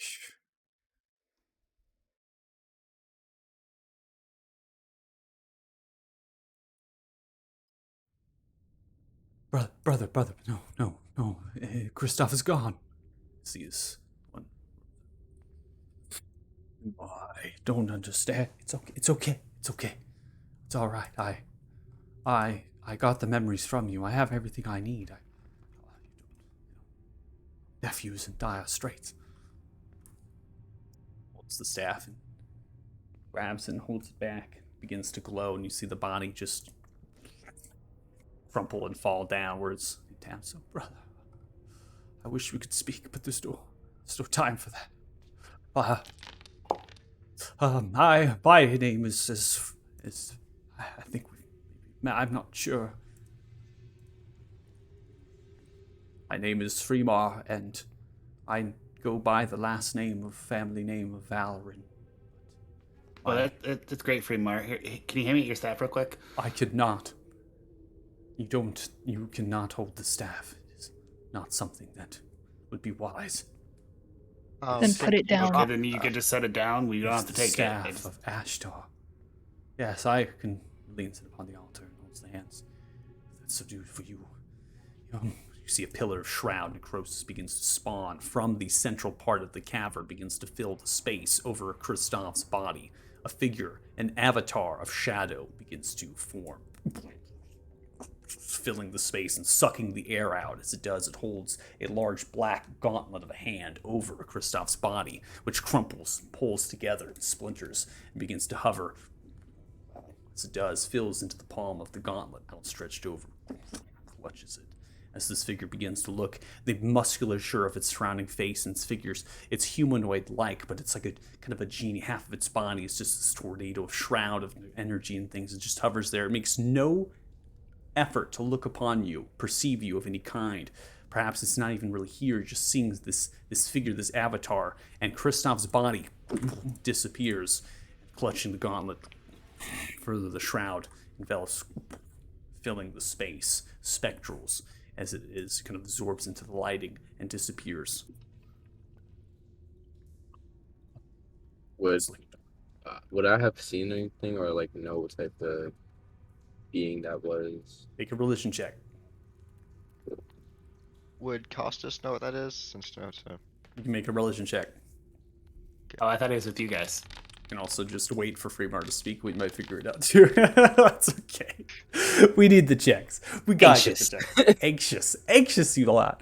So, religion check of 12, 14. This is depicted in many religious texts as an avatar, a figure, a lesser form of Bane, something that is to astral project and call upon their servants, particularly the Black Hand. Fremar speaks. Oh, that was Bane, calling Kristoff back to the domain.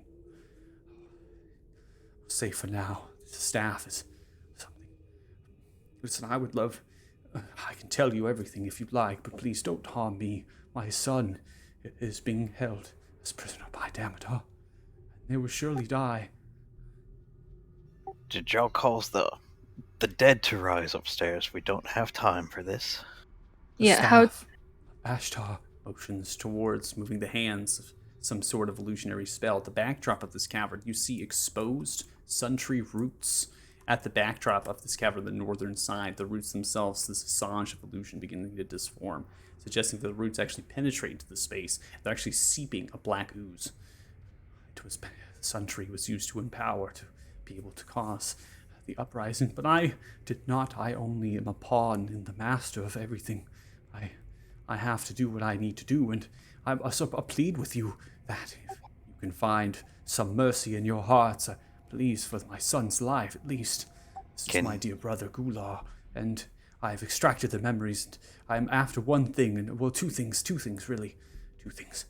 I'm after Thurn Oakhand and a map that they possess. I must give them to Damodar, you see. He desperately needs them, and in exchange my son will be spared. calm down. Let's slow down, one thing at a time. We'll talk about your son. First, you gotta stop whatever's happening right now. I can do that, but I must grab the staff for this and go towards the roots.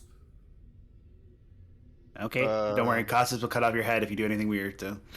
Yeah, that's preferably more than one person. We need a lot of people. Oh no, we'll all go. But I'm just saying, Was this what was causing the sun tree not to grow? Grabs the staff, picking it up. Yes, that is indeed correct. Is this going to kill the sun tree? No, I am pulling back the touch of Bane. This is what the staff possesses. What would happen if we destroy the staff? Staff cannot easily be destroyed. It has become splinters of its one self and will rejoin. Yes, but what would happen if we did that? If you destroy the staff, well, then my son will surely be dead. Okay.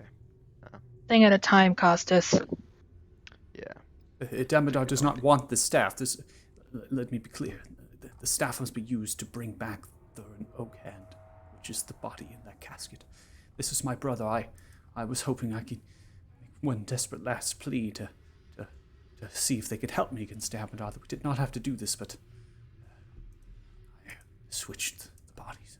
Well, Christoph is not exactly the smartest one. If you don't mind, I can... Yes? Points towards the roots. Yes. Yeah. I'm following right next to him with Takes my the sword at staff. the ready. Holds it outwards, beginning to invoke from the staff, and shoves the staff into the roots, twisting it. Begins to pull the necrosis out of it. Begins to speak outwards in a language. This language is essentially the language of Bane's domain. You're feeling the celestial speak, it's kind of pulling outwards, and as it does, you begin to see that the white bark begins to emerge upon the roots, slightly thinner. The roots begin to kind of glow with that light. Upon that, you can see that the two lights over the bodies subside, and those aura-like effects emanating. Holding the staff. All right, it's done. It's done. They will cease. Understood. So, first of all, could you back up from the sentry a bit? Just Of course. I don't know yeah. where do you want me?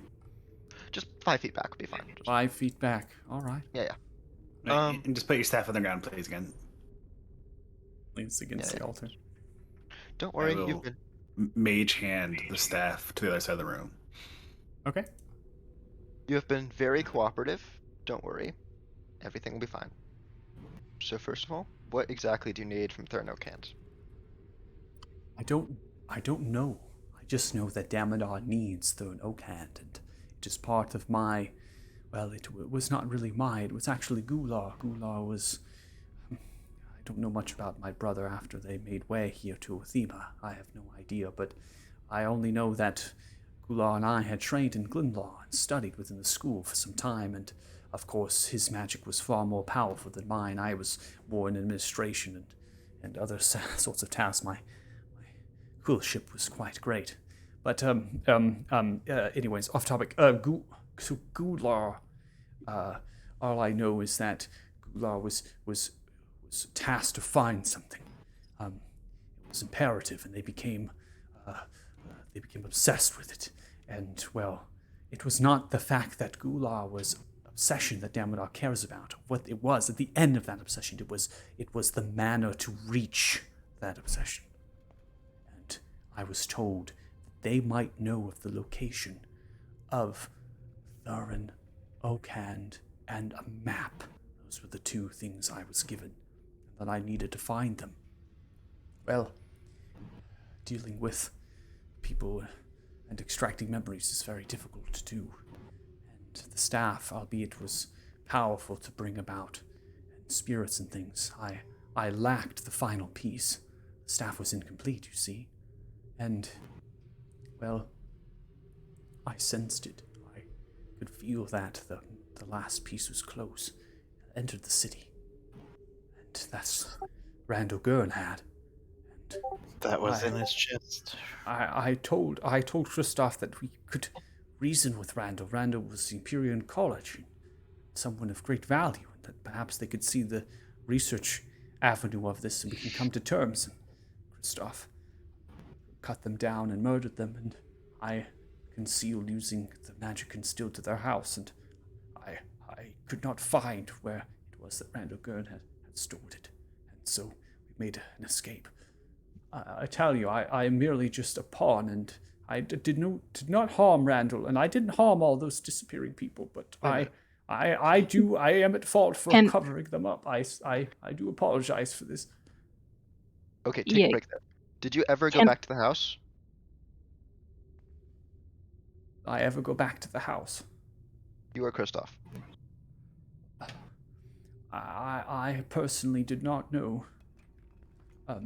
I didn't go back to the house. Christoph just showed up with the piece. Maybe they went back there.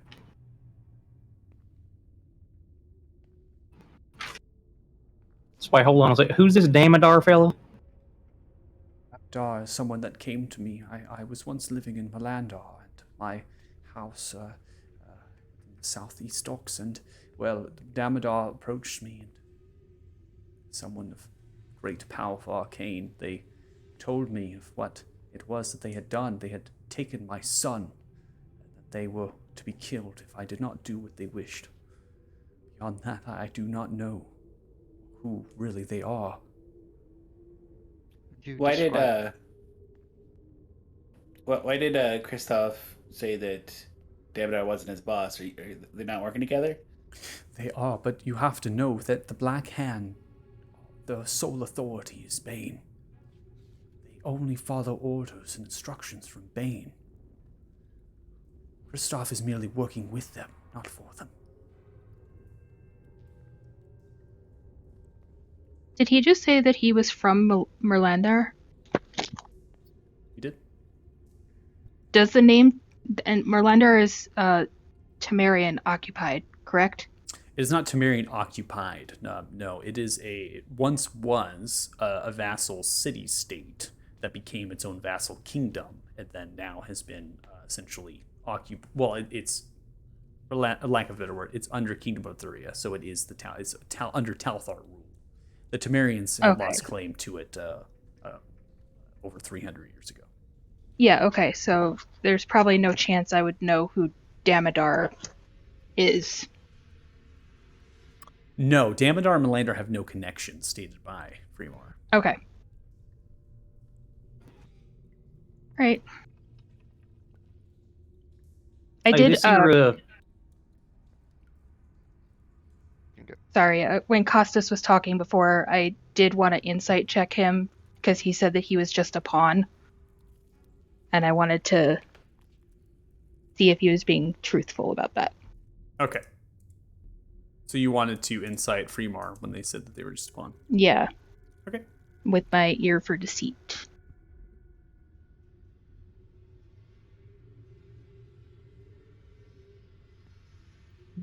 And insight check.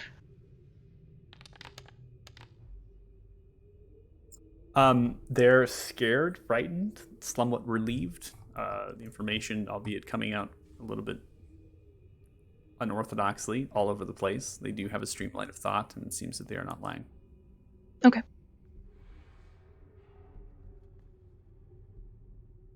Now, this map you're talking about, is he supposed to be buried with the stiff?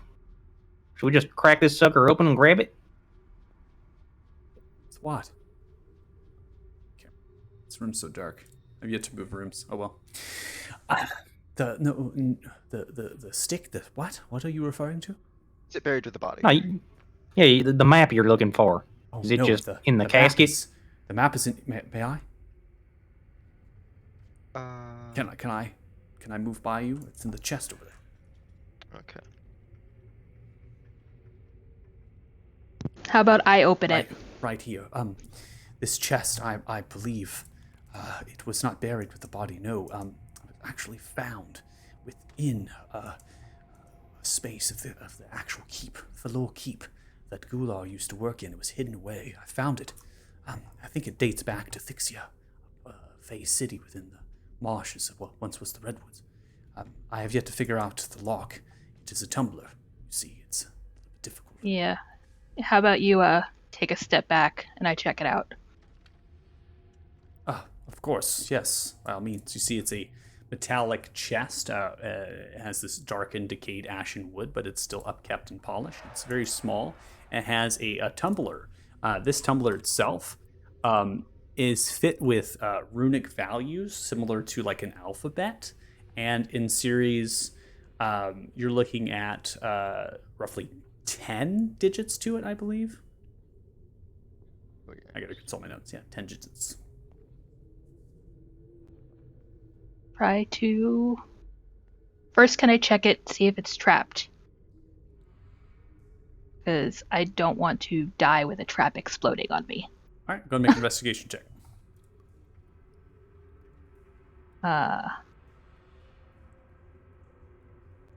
Yeah, I'll add the bardic to that. Cool. So I'll give you guidance on the lockpick. Cool.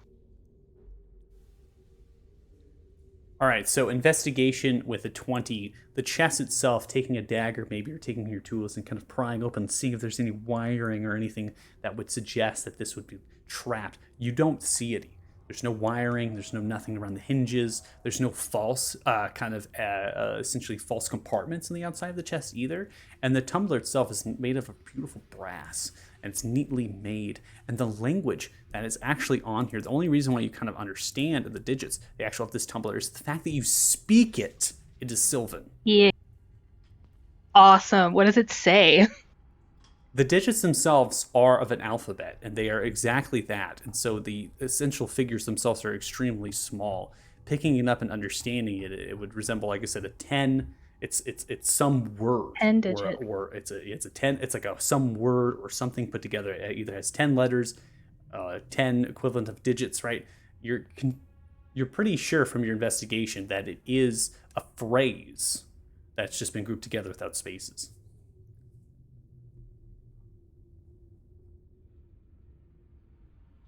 Right. I'll use my thieves' tools to try to open it because I don't want to play the guessing game of what phrase this is unless there's a way for me to insight that.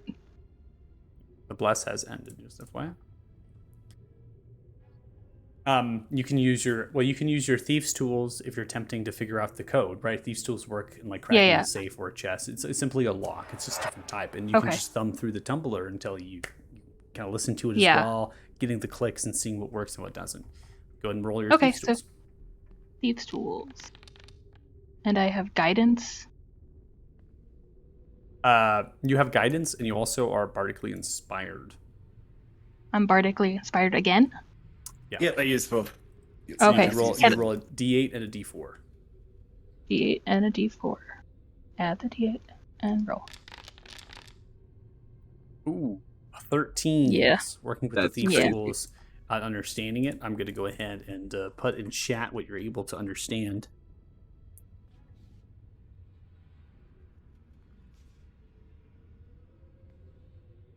You get the first 5.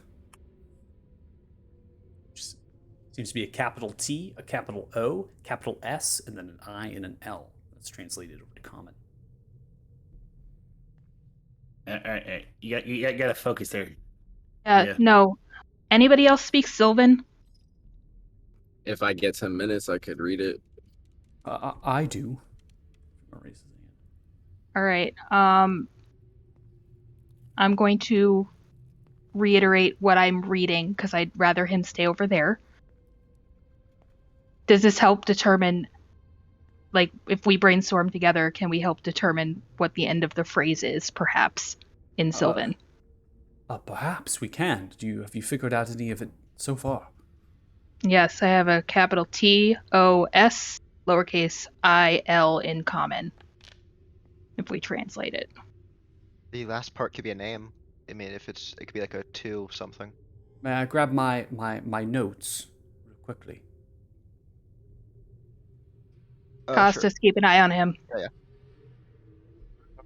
Goes over and thumbs through some of the piece of stone and kind of pulls a drawer, shelf of stone out, pulls out a book of some kind. It's kind of like a spell book. Kind of holds it outwards and outstretches it and kind of looks and flips through. You know, I wonder if capital T and a capital O could be initials for a name. Perhaps it is the initials for Thurin Oakhand. And Syl, could be something related to Thixia, where the chest was found.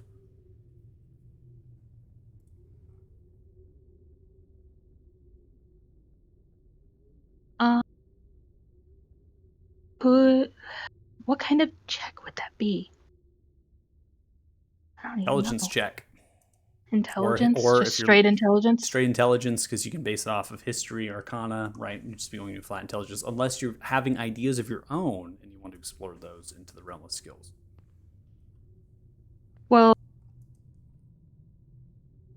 where I come from, they speak Sylvan, so I'm wondering if there's anything in my background that would help me, like a place that I know, a person that I know of, that would help me fill out these last 5 letters. The best thing you can make, I think, at that rate would be a history check, right? If you're thinking about times, places, things back in history that might relate to what this is. Yeah, okay, so I'll roll a history check. And I already used my guidance in Bardic, right? Correct. Okay, so I just want to. It's a 4. Unless Felix It's telling me to. Well, you can exit out because we didn't actually spell the Yeah. usage of it, so you can just exit out and get the roll out. Okay. Okay, 4. Okay. Yeah, it's a So, 4. Unfortunately, you're not finding anything in relation. Freemar is diligently looking through the book and trying to filter through, and seems to be multiple different pages. Now, Athal, it suggests that Freemar is a wizard, right? They're kind of looking through the spell book and their notes and kind of thumbing through, doing diligent work. How sturdy does the chest look? The chest is extremely sturdy. It has large amounts of metal reinforcements, and the wood itself is underlined, and it seems to be nicely preserved. There's also these runic now, kind of getting a better look towards it. Some of these Sylvanic runes are kind of moved upon the metal etching themselves, and they're just kind of engraved into the metal. More of a ceremonial, right? They not have any sort of value beyond that. Do I think if I got a good hit on it with the Bane of Bareth there, and I might be I able would to- prefer you didn't hit it because there could be something valuable in there, and I don't want you to break that on accident. You can give it another go. Hey guys. Yeah, when Joe. we were running around with the giants, didn't we like go to a place called Sylvar, or we knew somebody named Sylvar or something? Like when we were on the way to go kill that dragon? Not ring. It kind of rings a bell, but not. Is something? Maybe try a VOIR. Yeah, I need one more letter. That's 5 more. I need 5 more. maybe an A or something. I don't know. I don't know if I spelled it right. Freemar, would you mind if I look at your notes with you? Yeah, well, the welcome. Can I attempt to fiddle more with my thieves' tools? Yeah, you can attempt to do another thief's tools check, but it would be more of trying to break the lock at this point, seeing if you could bypass the tumbler rather than solving it. Othal, please make an intelligence check with advantage, being helped by Freemar here, looking through the book of notes. Yeah. I'll give them a couple minutes, and then I'll try that. Okay. With a 25, as you're filtering through... Go for it.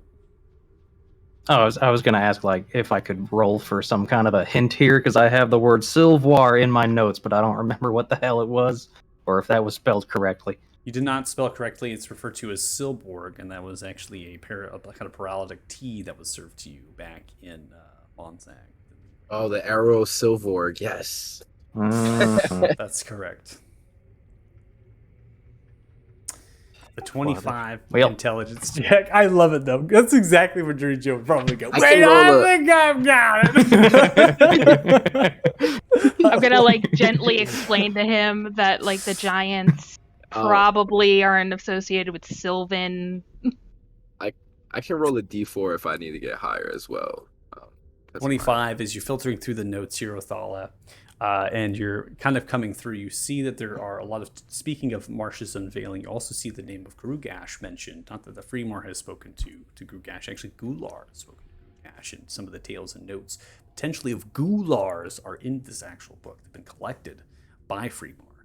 And upon looking through the book, there is a place noted as Siltoric Citadel and Siltoric Tower within these notes that are in Thixia. That is spelled like this. You want me to try that? Yep.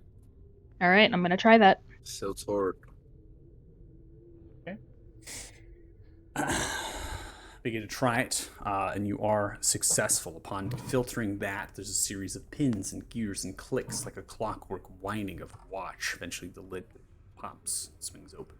It's made of a beautiful green velvet lined of this chest, and there's kind of flowers and other sorts of dried melody of plumage inside of here. In the center of that, which is kind of nestled and cradled, is a loose parchment scroll that's wrapped up with a vine and leaf. It's just tied neatly together. Underneath the lid of this, I'm going to go ahead and filter. I gotta get my other notes out because I didn't have them out. Give me 1 second. Da, da, da, da.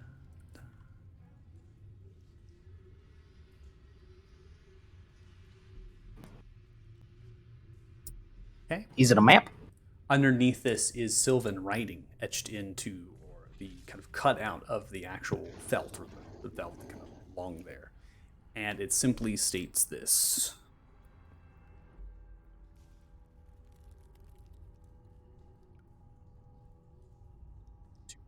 The key is within the map bearer. You said that this was the guy, right? I point to the casket behind me. Yes, Thurin Oakand, yes. I'm opening it. I get the feeling with end was literal. Okay. Yeah. Right. You're cracking open the casket? Yep. All right. Cracking open the casket, you see a very decayed dwarf that's in there. Buried All right. for a long, long time, wrapped and mummified. Chest says the key is within the map bearer, and apparently this is his map, right? And I look at Fremar. I suppose, but that engraving is at the underneath lid of the chest. What exactly is the map? I haven't seen. I'm holding up the parchment that I am undoing the vine and very delicately unrolling. Careful with that. I'm being careful. Be thousands of years old. It'd be thousands of years old. Like I'm not careful with things. Are you mocking me right now? You're in no position to talk, dude. And I'm very gently unrolling it. Very diligently unrolling it. As you do, you open it. Stretching across. You look, and there is nothing. Blank. Can I You flip it over, and a writing of Sylvan begins to fill in that space.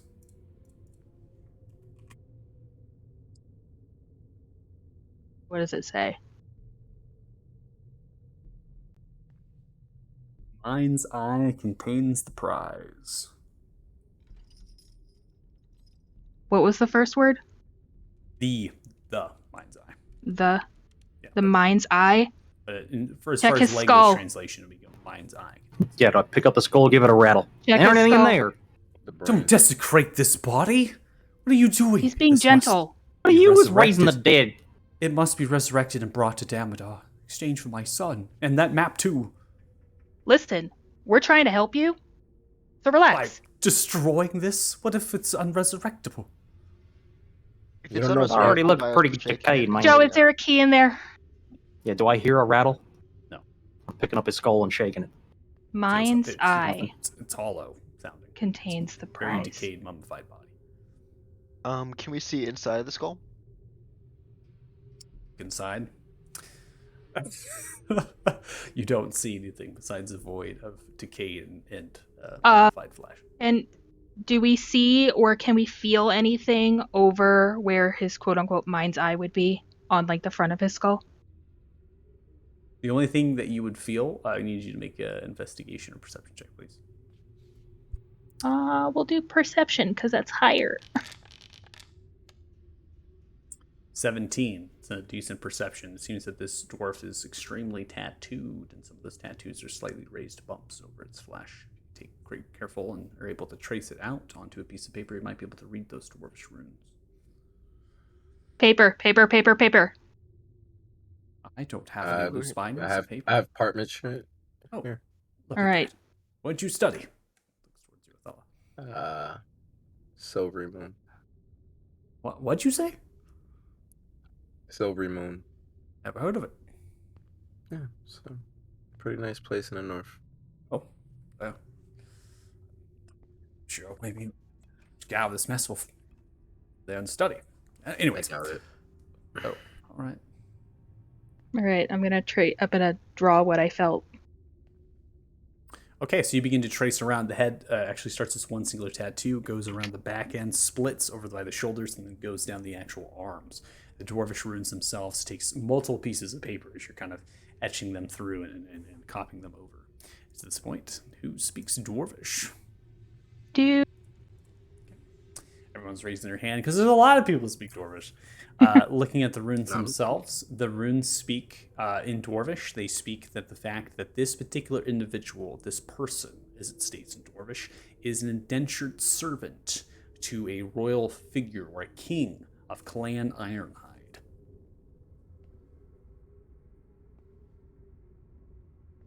Isn't the guy? Clan Ironhide. Okay, so would any of us have ever learned that name from antiquity? No. Yeah. That's something we would know. None of you have came across information. That's fine. So this is not Theranokant, or is Theranokant? This is an indentured servant. I know, but we don't know if Theranokant was an indentured servant or not. I mean, he could have been. Maybe. I can bring Well- them back if you'd like. I have the staff is over there. No. Why not? You know what? Do it. Okay, wait. I have one question before you mess with that staff. Why is it that you're the only person who can use it? I am Question. the only one who can use it, as I am currently the owner of it. It is very possessive. Is there a way for you to unown it? I would imagine it would be something to do with my death. Oh. What if you were to die then be brought back? I don't think that would be wise. I don't. Just for curiosity. Your zeal is showing. All right, we're gonna pause it real quick. Refresh. Are we Zell right now? What are we right now, Lucas? Jeez, wrap it in. You're kinda like constant, it. bro. Insight check. Is Wait, he wait, hold on. disguised? Hold on. What are we doing? Where we got it? Where we got it? All right, here we go. Look who walks into the room. Oh my god. Just kidding. The staff is mine now. No, you are do it. Costas Morning Light. You are not Zelpha. Remember this. You are not a power-hungry wizard. Okay? All right. Wrap it back in. Mind's eye contains the prize. I might speak to Hey, this wait. for a moment, if you will. Well, I Go for think it. that any literal translations at this point would be foolhardy. Fixians are a great elvish fey people, and they most likely have spoken in riddles if they attempted to hide this along with this whole plot. He is within the I map can't imagine maker. that this would be literal in the fact that the key is literally within the map era. In fact, your translation here states a capital to the key, as well as capitals both of map and bearer. Oh, I know. I'm trying to figure that out right now. Thank you. Well, if you weren't say a word. I'm just gonna look at him and like dare him to Fremar, continue. Yeah, please, Fremar. I don't need to. I No, she doesn't understand. If you could, that'd be great. okay. Yeah. Well, Enlighten me. Well, in language translations, anyways, as far as what I've studied, and especially in Elvish and now predecessor of Sylvan, would be that the key is a capital would mean that it is perhaps a person. Perhaps a person, perhaps just the answer, if you would. Yeah, are you holding that parchment right now? I am. Close your eyes and what do you see in your mind's eye? I'll do that.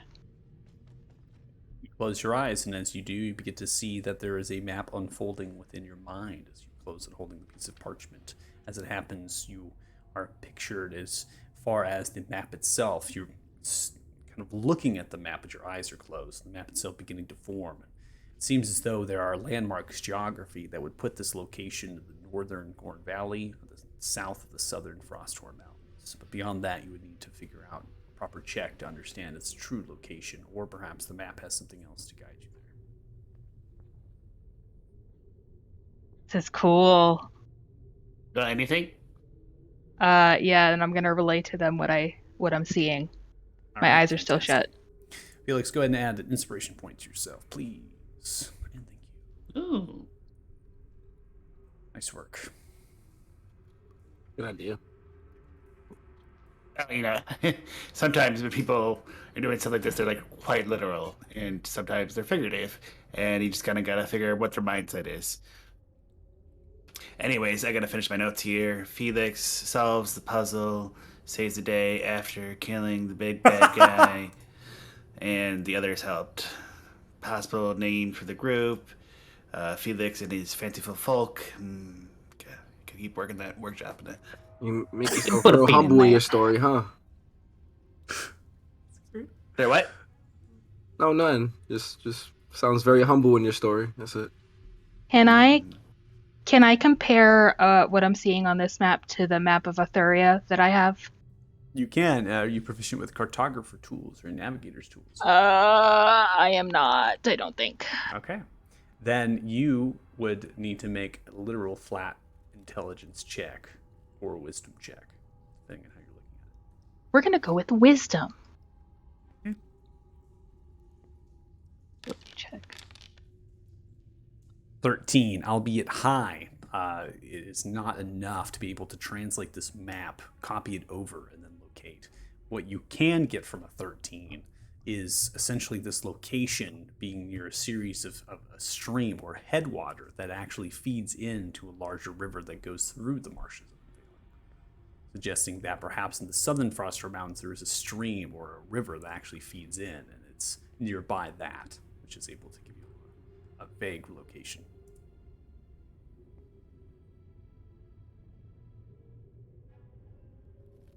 I'm Hey, gonna Fremar. relay all this. 'Cause I need help brainstorming. I'm not from here. I don't know the lay of the land. What is happening?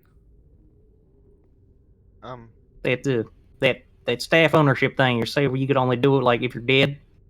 Let's test something out. I'll buy it for $1. We'll see if it works. I don't believe that is a proper transfer of ownership. Well, that's why we're gonna test it. You okay? Well, I will need the staff first. Is that okay if I go grab it?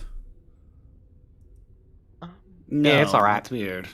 No. Okay. Oh, come Joe, on. I want think it's staff. cursed I want anyway. gold. It's I not. think it's cursed anyways. Yeah, Joe, I don't think we want it in the first place. But it's cool. I don't know. Down, Joe. Fine. Okay. So do you have any set way to contact the kidnappers? Maybe to exchange information?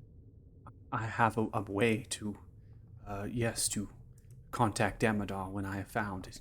Gave me a coin. This gold piece here. It's just plain common, but apparently I just kiss it, and on that it'll come.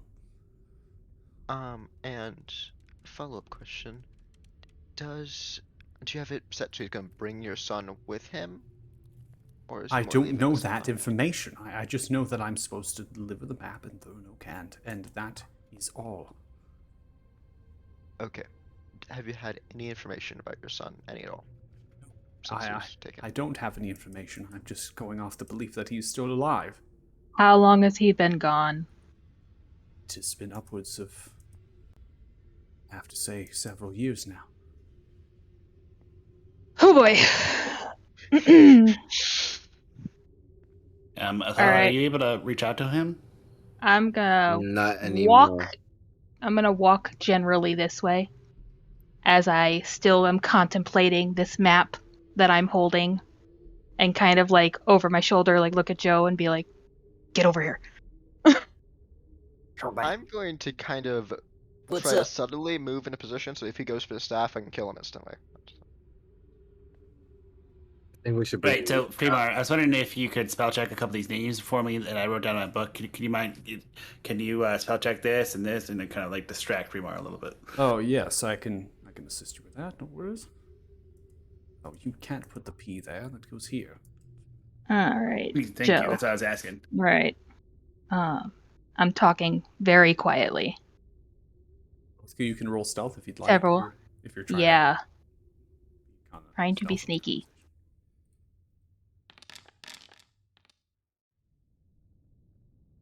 It's up to Dirty Joe.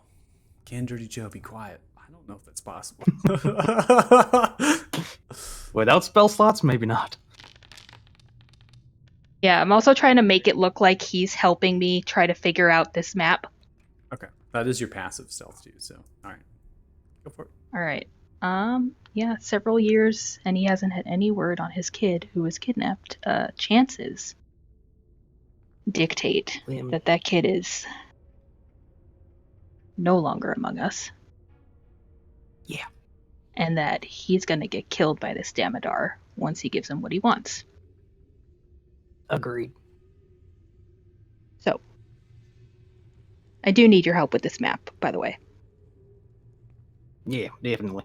See if we can figure this out. As far as this guy goes, though, I think he's on the should we level. just- I think he's a desperate parent. yeah, should we just hand him over to the head paladins around here? Let them figure it out? Oh no, we might get more information from him if we keep him with us. What other information would we need, though? I mean, I guess he does seem fairly well-read. He certainly knows more about this Damodar guy than we do. Yeah, and he just told us how to get in contact with him. So maybe if I just, take that coin. What do we do about this staff, though? I don't want him to have it. And we can't leave it laying around. This thing's dangerous. That's why I was trying to buy it off of him.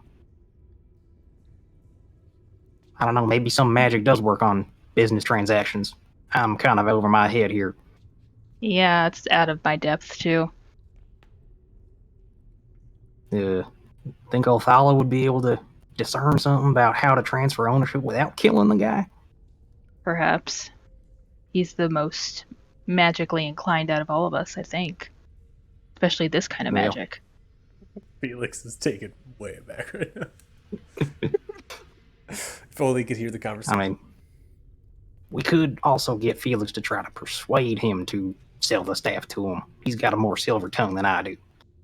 Yeah. Things to try. Anyway, this map, let's see if we can Yeah, both put our heads together and figure it out. Yeah, here, I'm going to hand him the parchment very delicately. And just be like, close your eyes. Ooh, well, that's the thing. All right, I need you to make a survival check.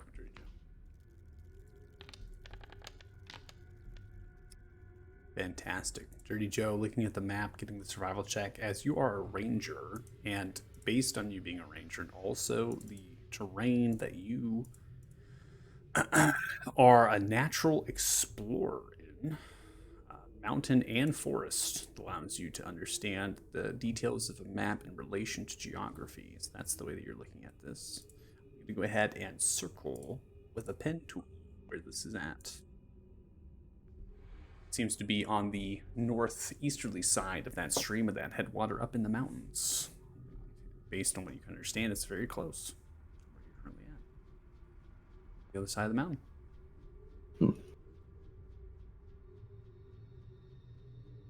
DM, can you just refresh my memory? What's supposed to be here? That right there, circled with the pen, is what is located as far as the map is concerned. Whatever the map is referring to, that is where We don't it's know at. what the map is depicting. It just says that it contains the prize. So that's the location of the prize, whatever that is. You just know it's like a black dot or some sort of object, right? A black dot or a cross, right? It's at that general location. Okay, so yeah, I'd let her know where I think it is. It's right on the other side of the mountains there. I'm at the good, top of one yeah. of the river sources. All right. Yeah, no, I got the headwater thing. All right. Well, I mean, next thing, should we figure out this staff situation? yeah. Let's talk to Othala and Felix about that. Where did you learn to write? This is just not great work. I think it's humbling, though. You see how he depicts himself in it? I honestly That's think very it's offensive. a fantastical tale. I don't mean to be rude at all. I just learned how to write this year, so you need some fuck tutoring. you. I can help you. This year. Not from you. Oh, Jerk. Hey, Felix. You're the expert on wording, so come here. Yep, sure. Don't like that company anyways. So hey, Fremar, what's your favorite color? Well, I mean, honestly, it's white. Can you think about it? It's all colors in one. Cute. Isn't white the White Come on, was that's only the good for absence of linens color. and whitewash. No, I believe white contains all colors. Black is the absence. No, I believe it's black, but sure. Are Okay, you, hi. Are you Bye. even here in this conversation? Isn't that a shade? Oh, no. Yeah, well, think Hey, of we shade. get it. You're Felix. smarter than From that green guy. itself. Felix. Yes. Joe, you tell him your plan. I was trying to argue colors with this guy so that you could talk to him. Oh, okay. Yeah, I'm that's distracted. what I was. We would like Is for Joe in the room you- with you now? Do you see two of them? Yes. No, he is in the room with me now, actually. You all are. No, we want you to try to maybe convince him to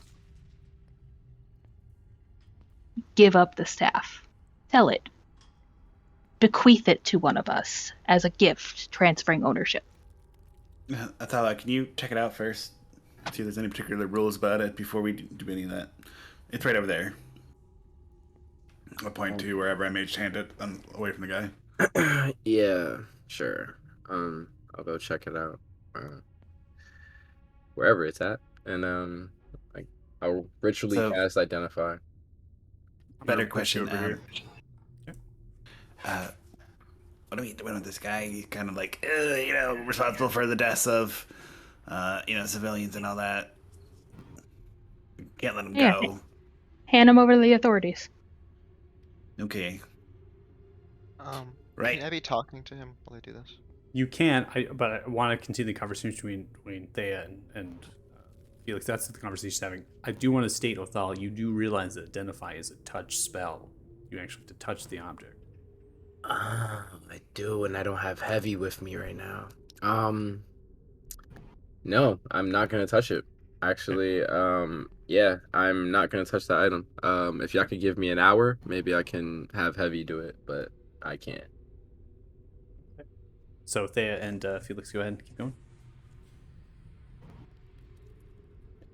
Okay, so, yeah, I think, get the information we can from him, and then I'm happy with turning him in. Somebody's got held accountable, and, maybe there's a,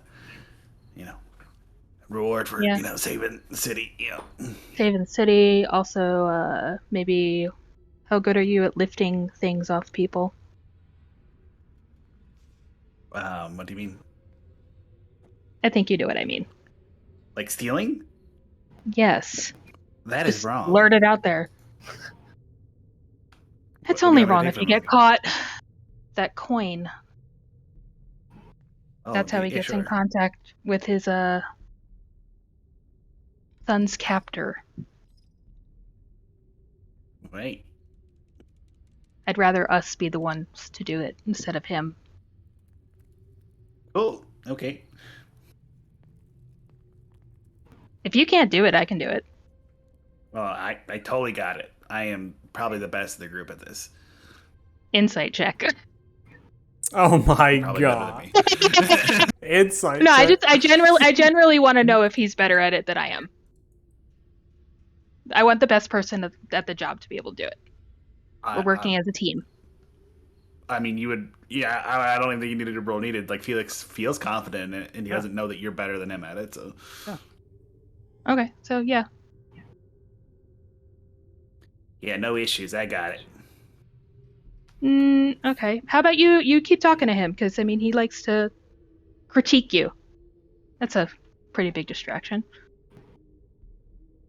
I think your writing's amazing, by the way. I'll wait to a good moment where Joe and Costas and Reg got his attention, and then I'll try to pickpocket the coin. Oh, talk And to him. anyway, I'll why do the it. obvious answer to the best color in the world is green. Living stuff, plants, green. Bottom of the trophic pyramid, green. You can't go wrong with green. None of this white nonsense. Man, what are Well- you working for a linen store? I mean, I would imagine fungi have a difference of opinion. I mean, the obviously creatures that can essentially recycle nutrients back into the soil. I mean, everything the plants need, right? If it wasn't fungi to essentially bring things back, plants would die, surely. If you're in the Underdark, sure, but talking about the ocean cycles here, phytoplankton are the premier source of energy for everything, and they photosynthesize. Hey, hey, Felix, go ahead and make a Fremar. sleight of hand check, please. I'm going to use my inspiration to automatically succeed. Automatically succeed, pocketing the coin. Just going to go ahead and put that item into your inventory as loot, something that's really basic, just to have a place marker. This is going to be a golden coin.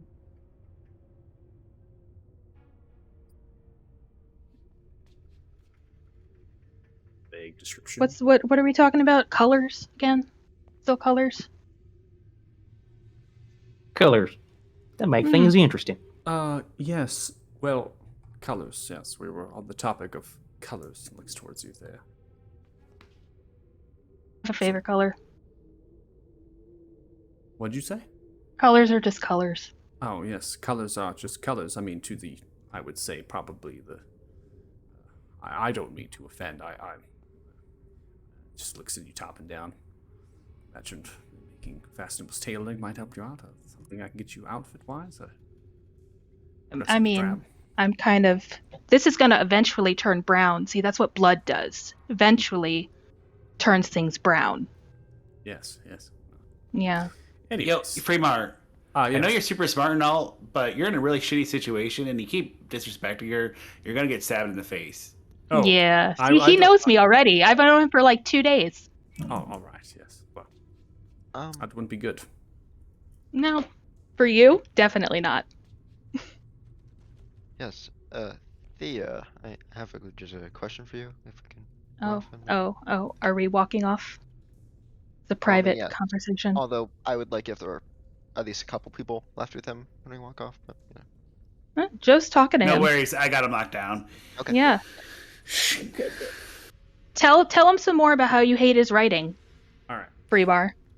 So we are going to go ahead. This conversation between you two, and then if Regmore would like to do anything, that is most likely going to wrap us up for the session, because it seems like we're going to continue this a little bit further, and I don't want to press too far into it. So we'll go ahead and have this conversation, and Regmore, if there's anything you want to do, since you've been just kind of hanging off in the wing, chilling, anything you want to do, then we're going to go ahead and call it. So go ahead and have your conversation with Thea, and Costas is now Fremar is just speaking to you, Felix, wondering why exactly a goblin would be here. Okay, so personally, I'm just need to tell this to you, unless in case it affects any of your decisions, I'm completely fine with pretending he never did anything and saying he was a civilian that got caught up in everything, getting him out of here. But I mean, that's not true necessarily, because he was part of it and he did stuff. I know. What I'm saying is that I'm fine with saying that. And really? I mean, he did everything. But he's just he seems like a misguided father. I'm not gonna. I mean, I did believe he should be punished some way, but if he had him over to the paladins, the punishment would be incredibly, probably get executed. To be honest, so I don't think he deserves that. He's gonna get worse from this Damodar guy. Yeah. And what I think would be best though is maybe we convince himself to hand himself over, and we give him a promise that we will retrieve his son if he's still alive. So we say, hey, because I mean, I don't want to do it forcefully, because I believe that he should still at least have a chance at justice. I mean, he'll probably get executed, but who knows? I mean, maybe with I would know less than you. This is your city. Yeah, I mean, he has a really sad story. I think he might be able to get away scot-free, especially if we say that the moment that we took down the Bane cultist, he put down his weapons. I mean, he'll probably still get something very harsh, but I think he might be able to survive, maybe, long shot. And so we could probably also we promise him to save his kid. We have him turn himself in, and also that way we don't need to fight him. I mean, he has the staff. We're still in the room with the sun tree. I think we can take him, but I don't want something to go wrong and he brings all the dead back to life. This tomb probably already has paladins in it. Checking it out, if they get swarmed by undead randomly, that could go really bad. I think we should try to do this without. I just don't know why he has zip sleeves. I think we should try and get him to turn himself in as peacefully as possible. Yeah. We need to somehow get control over the staff first, and Othala is not really comfortable touching it right now. So maybe we get him out of here, get him back to the inn, hide out there for a couple days while we figured out what's going on with the staff, and get more information out of him, and then decide from there. If we really have to, we could maybe hand over the staff to the paladins. I'm sure they have a way of handling it. I mean, it's a cursed object. They probably have some way of handling it. And Thing is, I don't necessarily know that I trust the paladins here. I have to agree with you. You're an exception, of course. I mean, for something like this to happen, they managed to get Bane cult members inside the tomb. They knew where the location of a sentry route. There's probably someone on the inside or some sort of info, so I have to agree with you handing it over. But It's a bad idea. But the question is it safer with them than it is with us? Since honestly, I don't trust it with us that much either. Well, we're not going to be using it, and we're going to be keeping an eye on the guy who is. The question is, can we keep it safe from other people? Just one of their cultists basically almost killed you, and we were all piling on them. I mean, if they come for the staff, I don't know if we can stop them.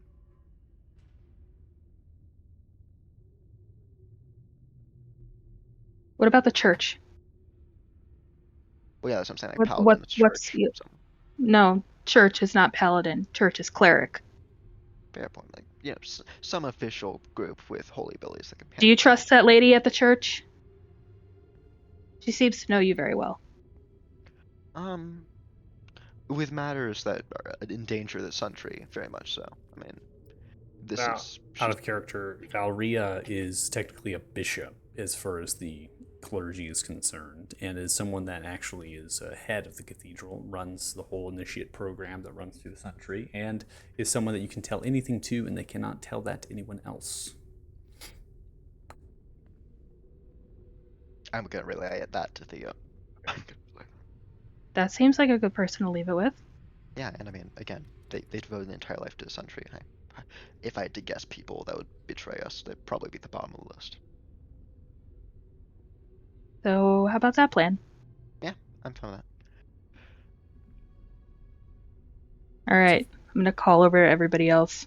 Let's wrap it up. All right. So before we get to that, we'll go ahead and wrap it up.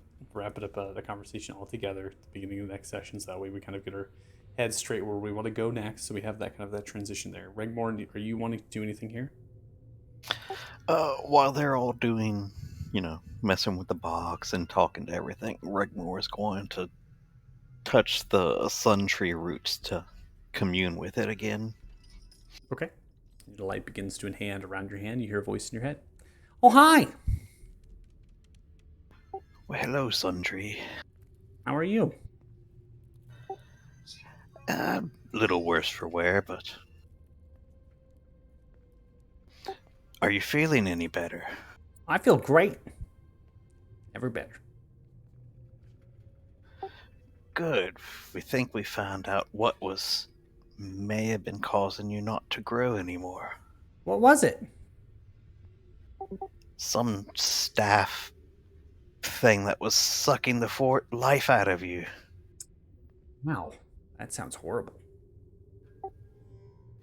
An artifact of Bane, maybe? I don't know exactly the details of the stick. Oh. Wow, whatever it was, it felt awfully a lot like myself.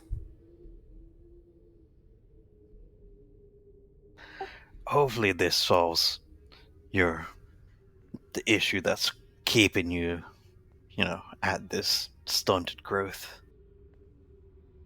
All right. Well, I hope so too. Can't wait to grow again.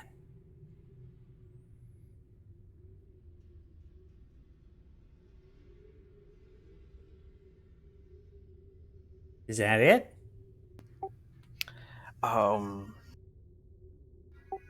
Yeah. I think so. Okay. All right then. Bye. Bye, Sundry. All right. Take your hand off. You do.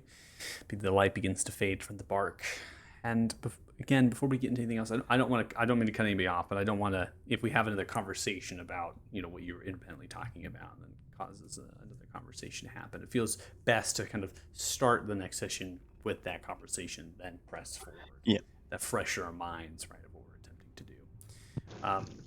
We took a vote. We're gonna actually just keep playing. So I love 4 it. more hours. Yep. I love it. That's so great. So at this juncture, I went ahead and calculate some experience points for you all. These experience points are for combat. They're for role play. They're for all of it. Type the chat here. 4,379 experience each. That should put you at 31,329 experience total.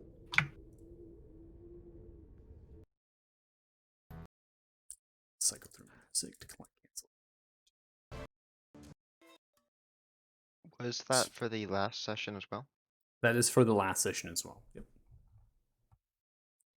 So for close. the 2 sessions here grouping together, obviously with fight combat and also inspiration going through the map and all of that. It was awesome to see. You're going to go ahead and wrap up, so I'm going to close out the stream. If you're watching, thanks so much. Really appreciate it. Group 6. Group 6. The Defiler of 5. Bodies. No. Felix and his fanciful folk. Felix and his fanciful folk. I love it. Okay. We'll be back hopefully next week and play another session, and we'll look forward to it then. So, bye. Bye. Bye.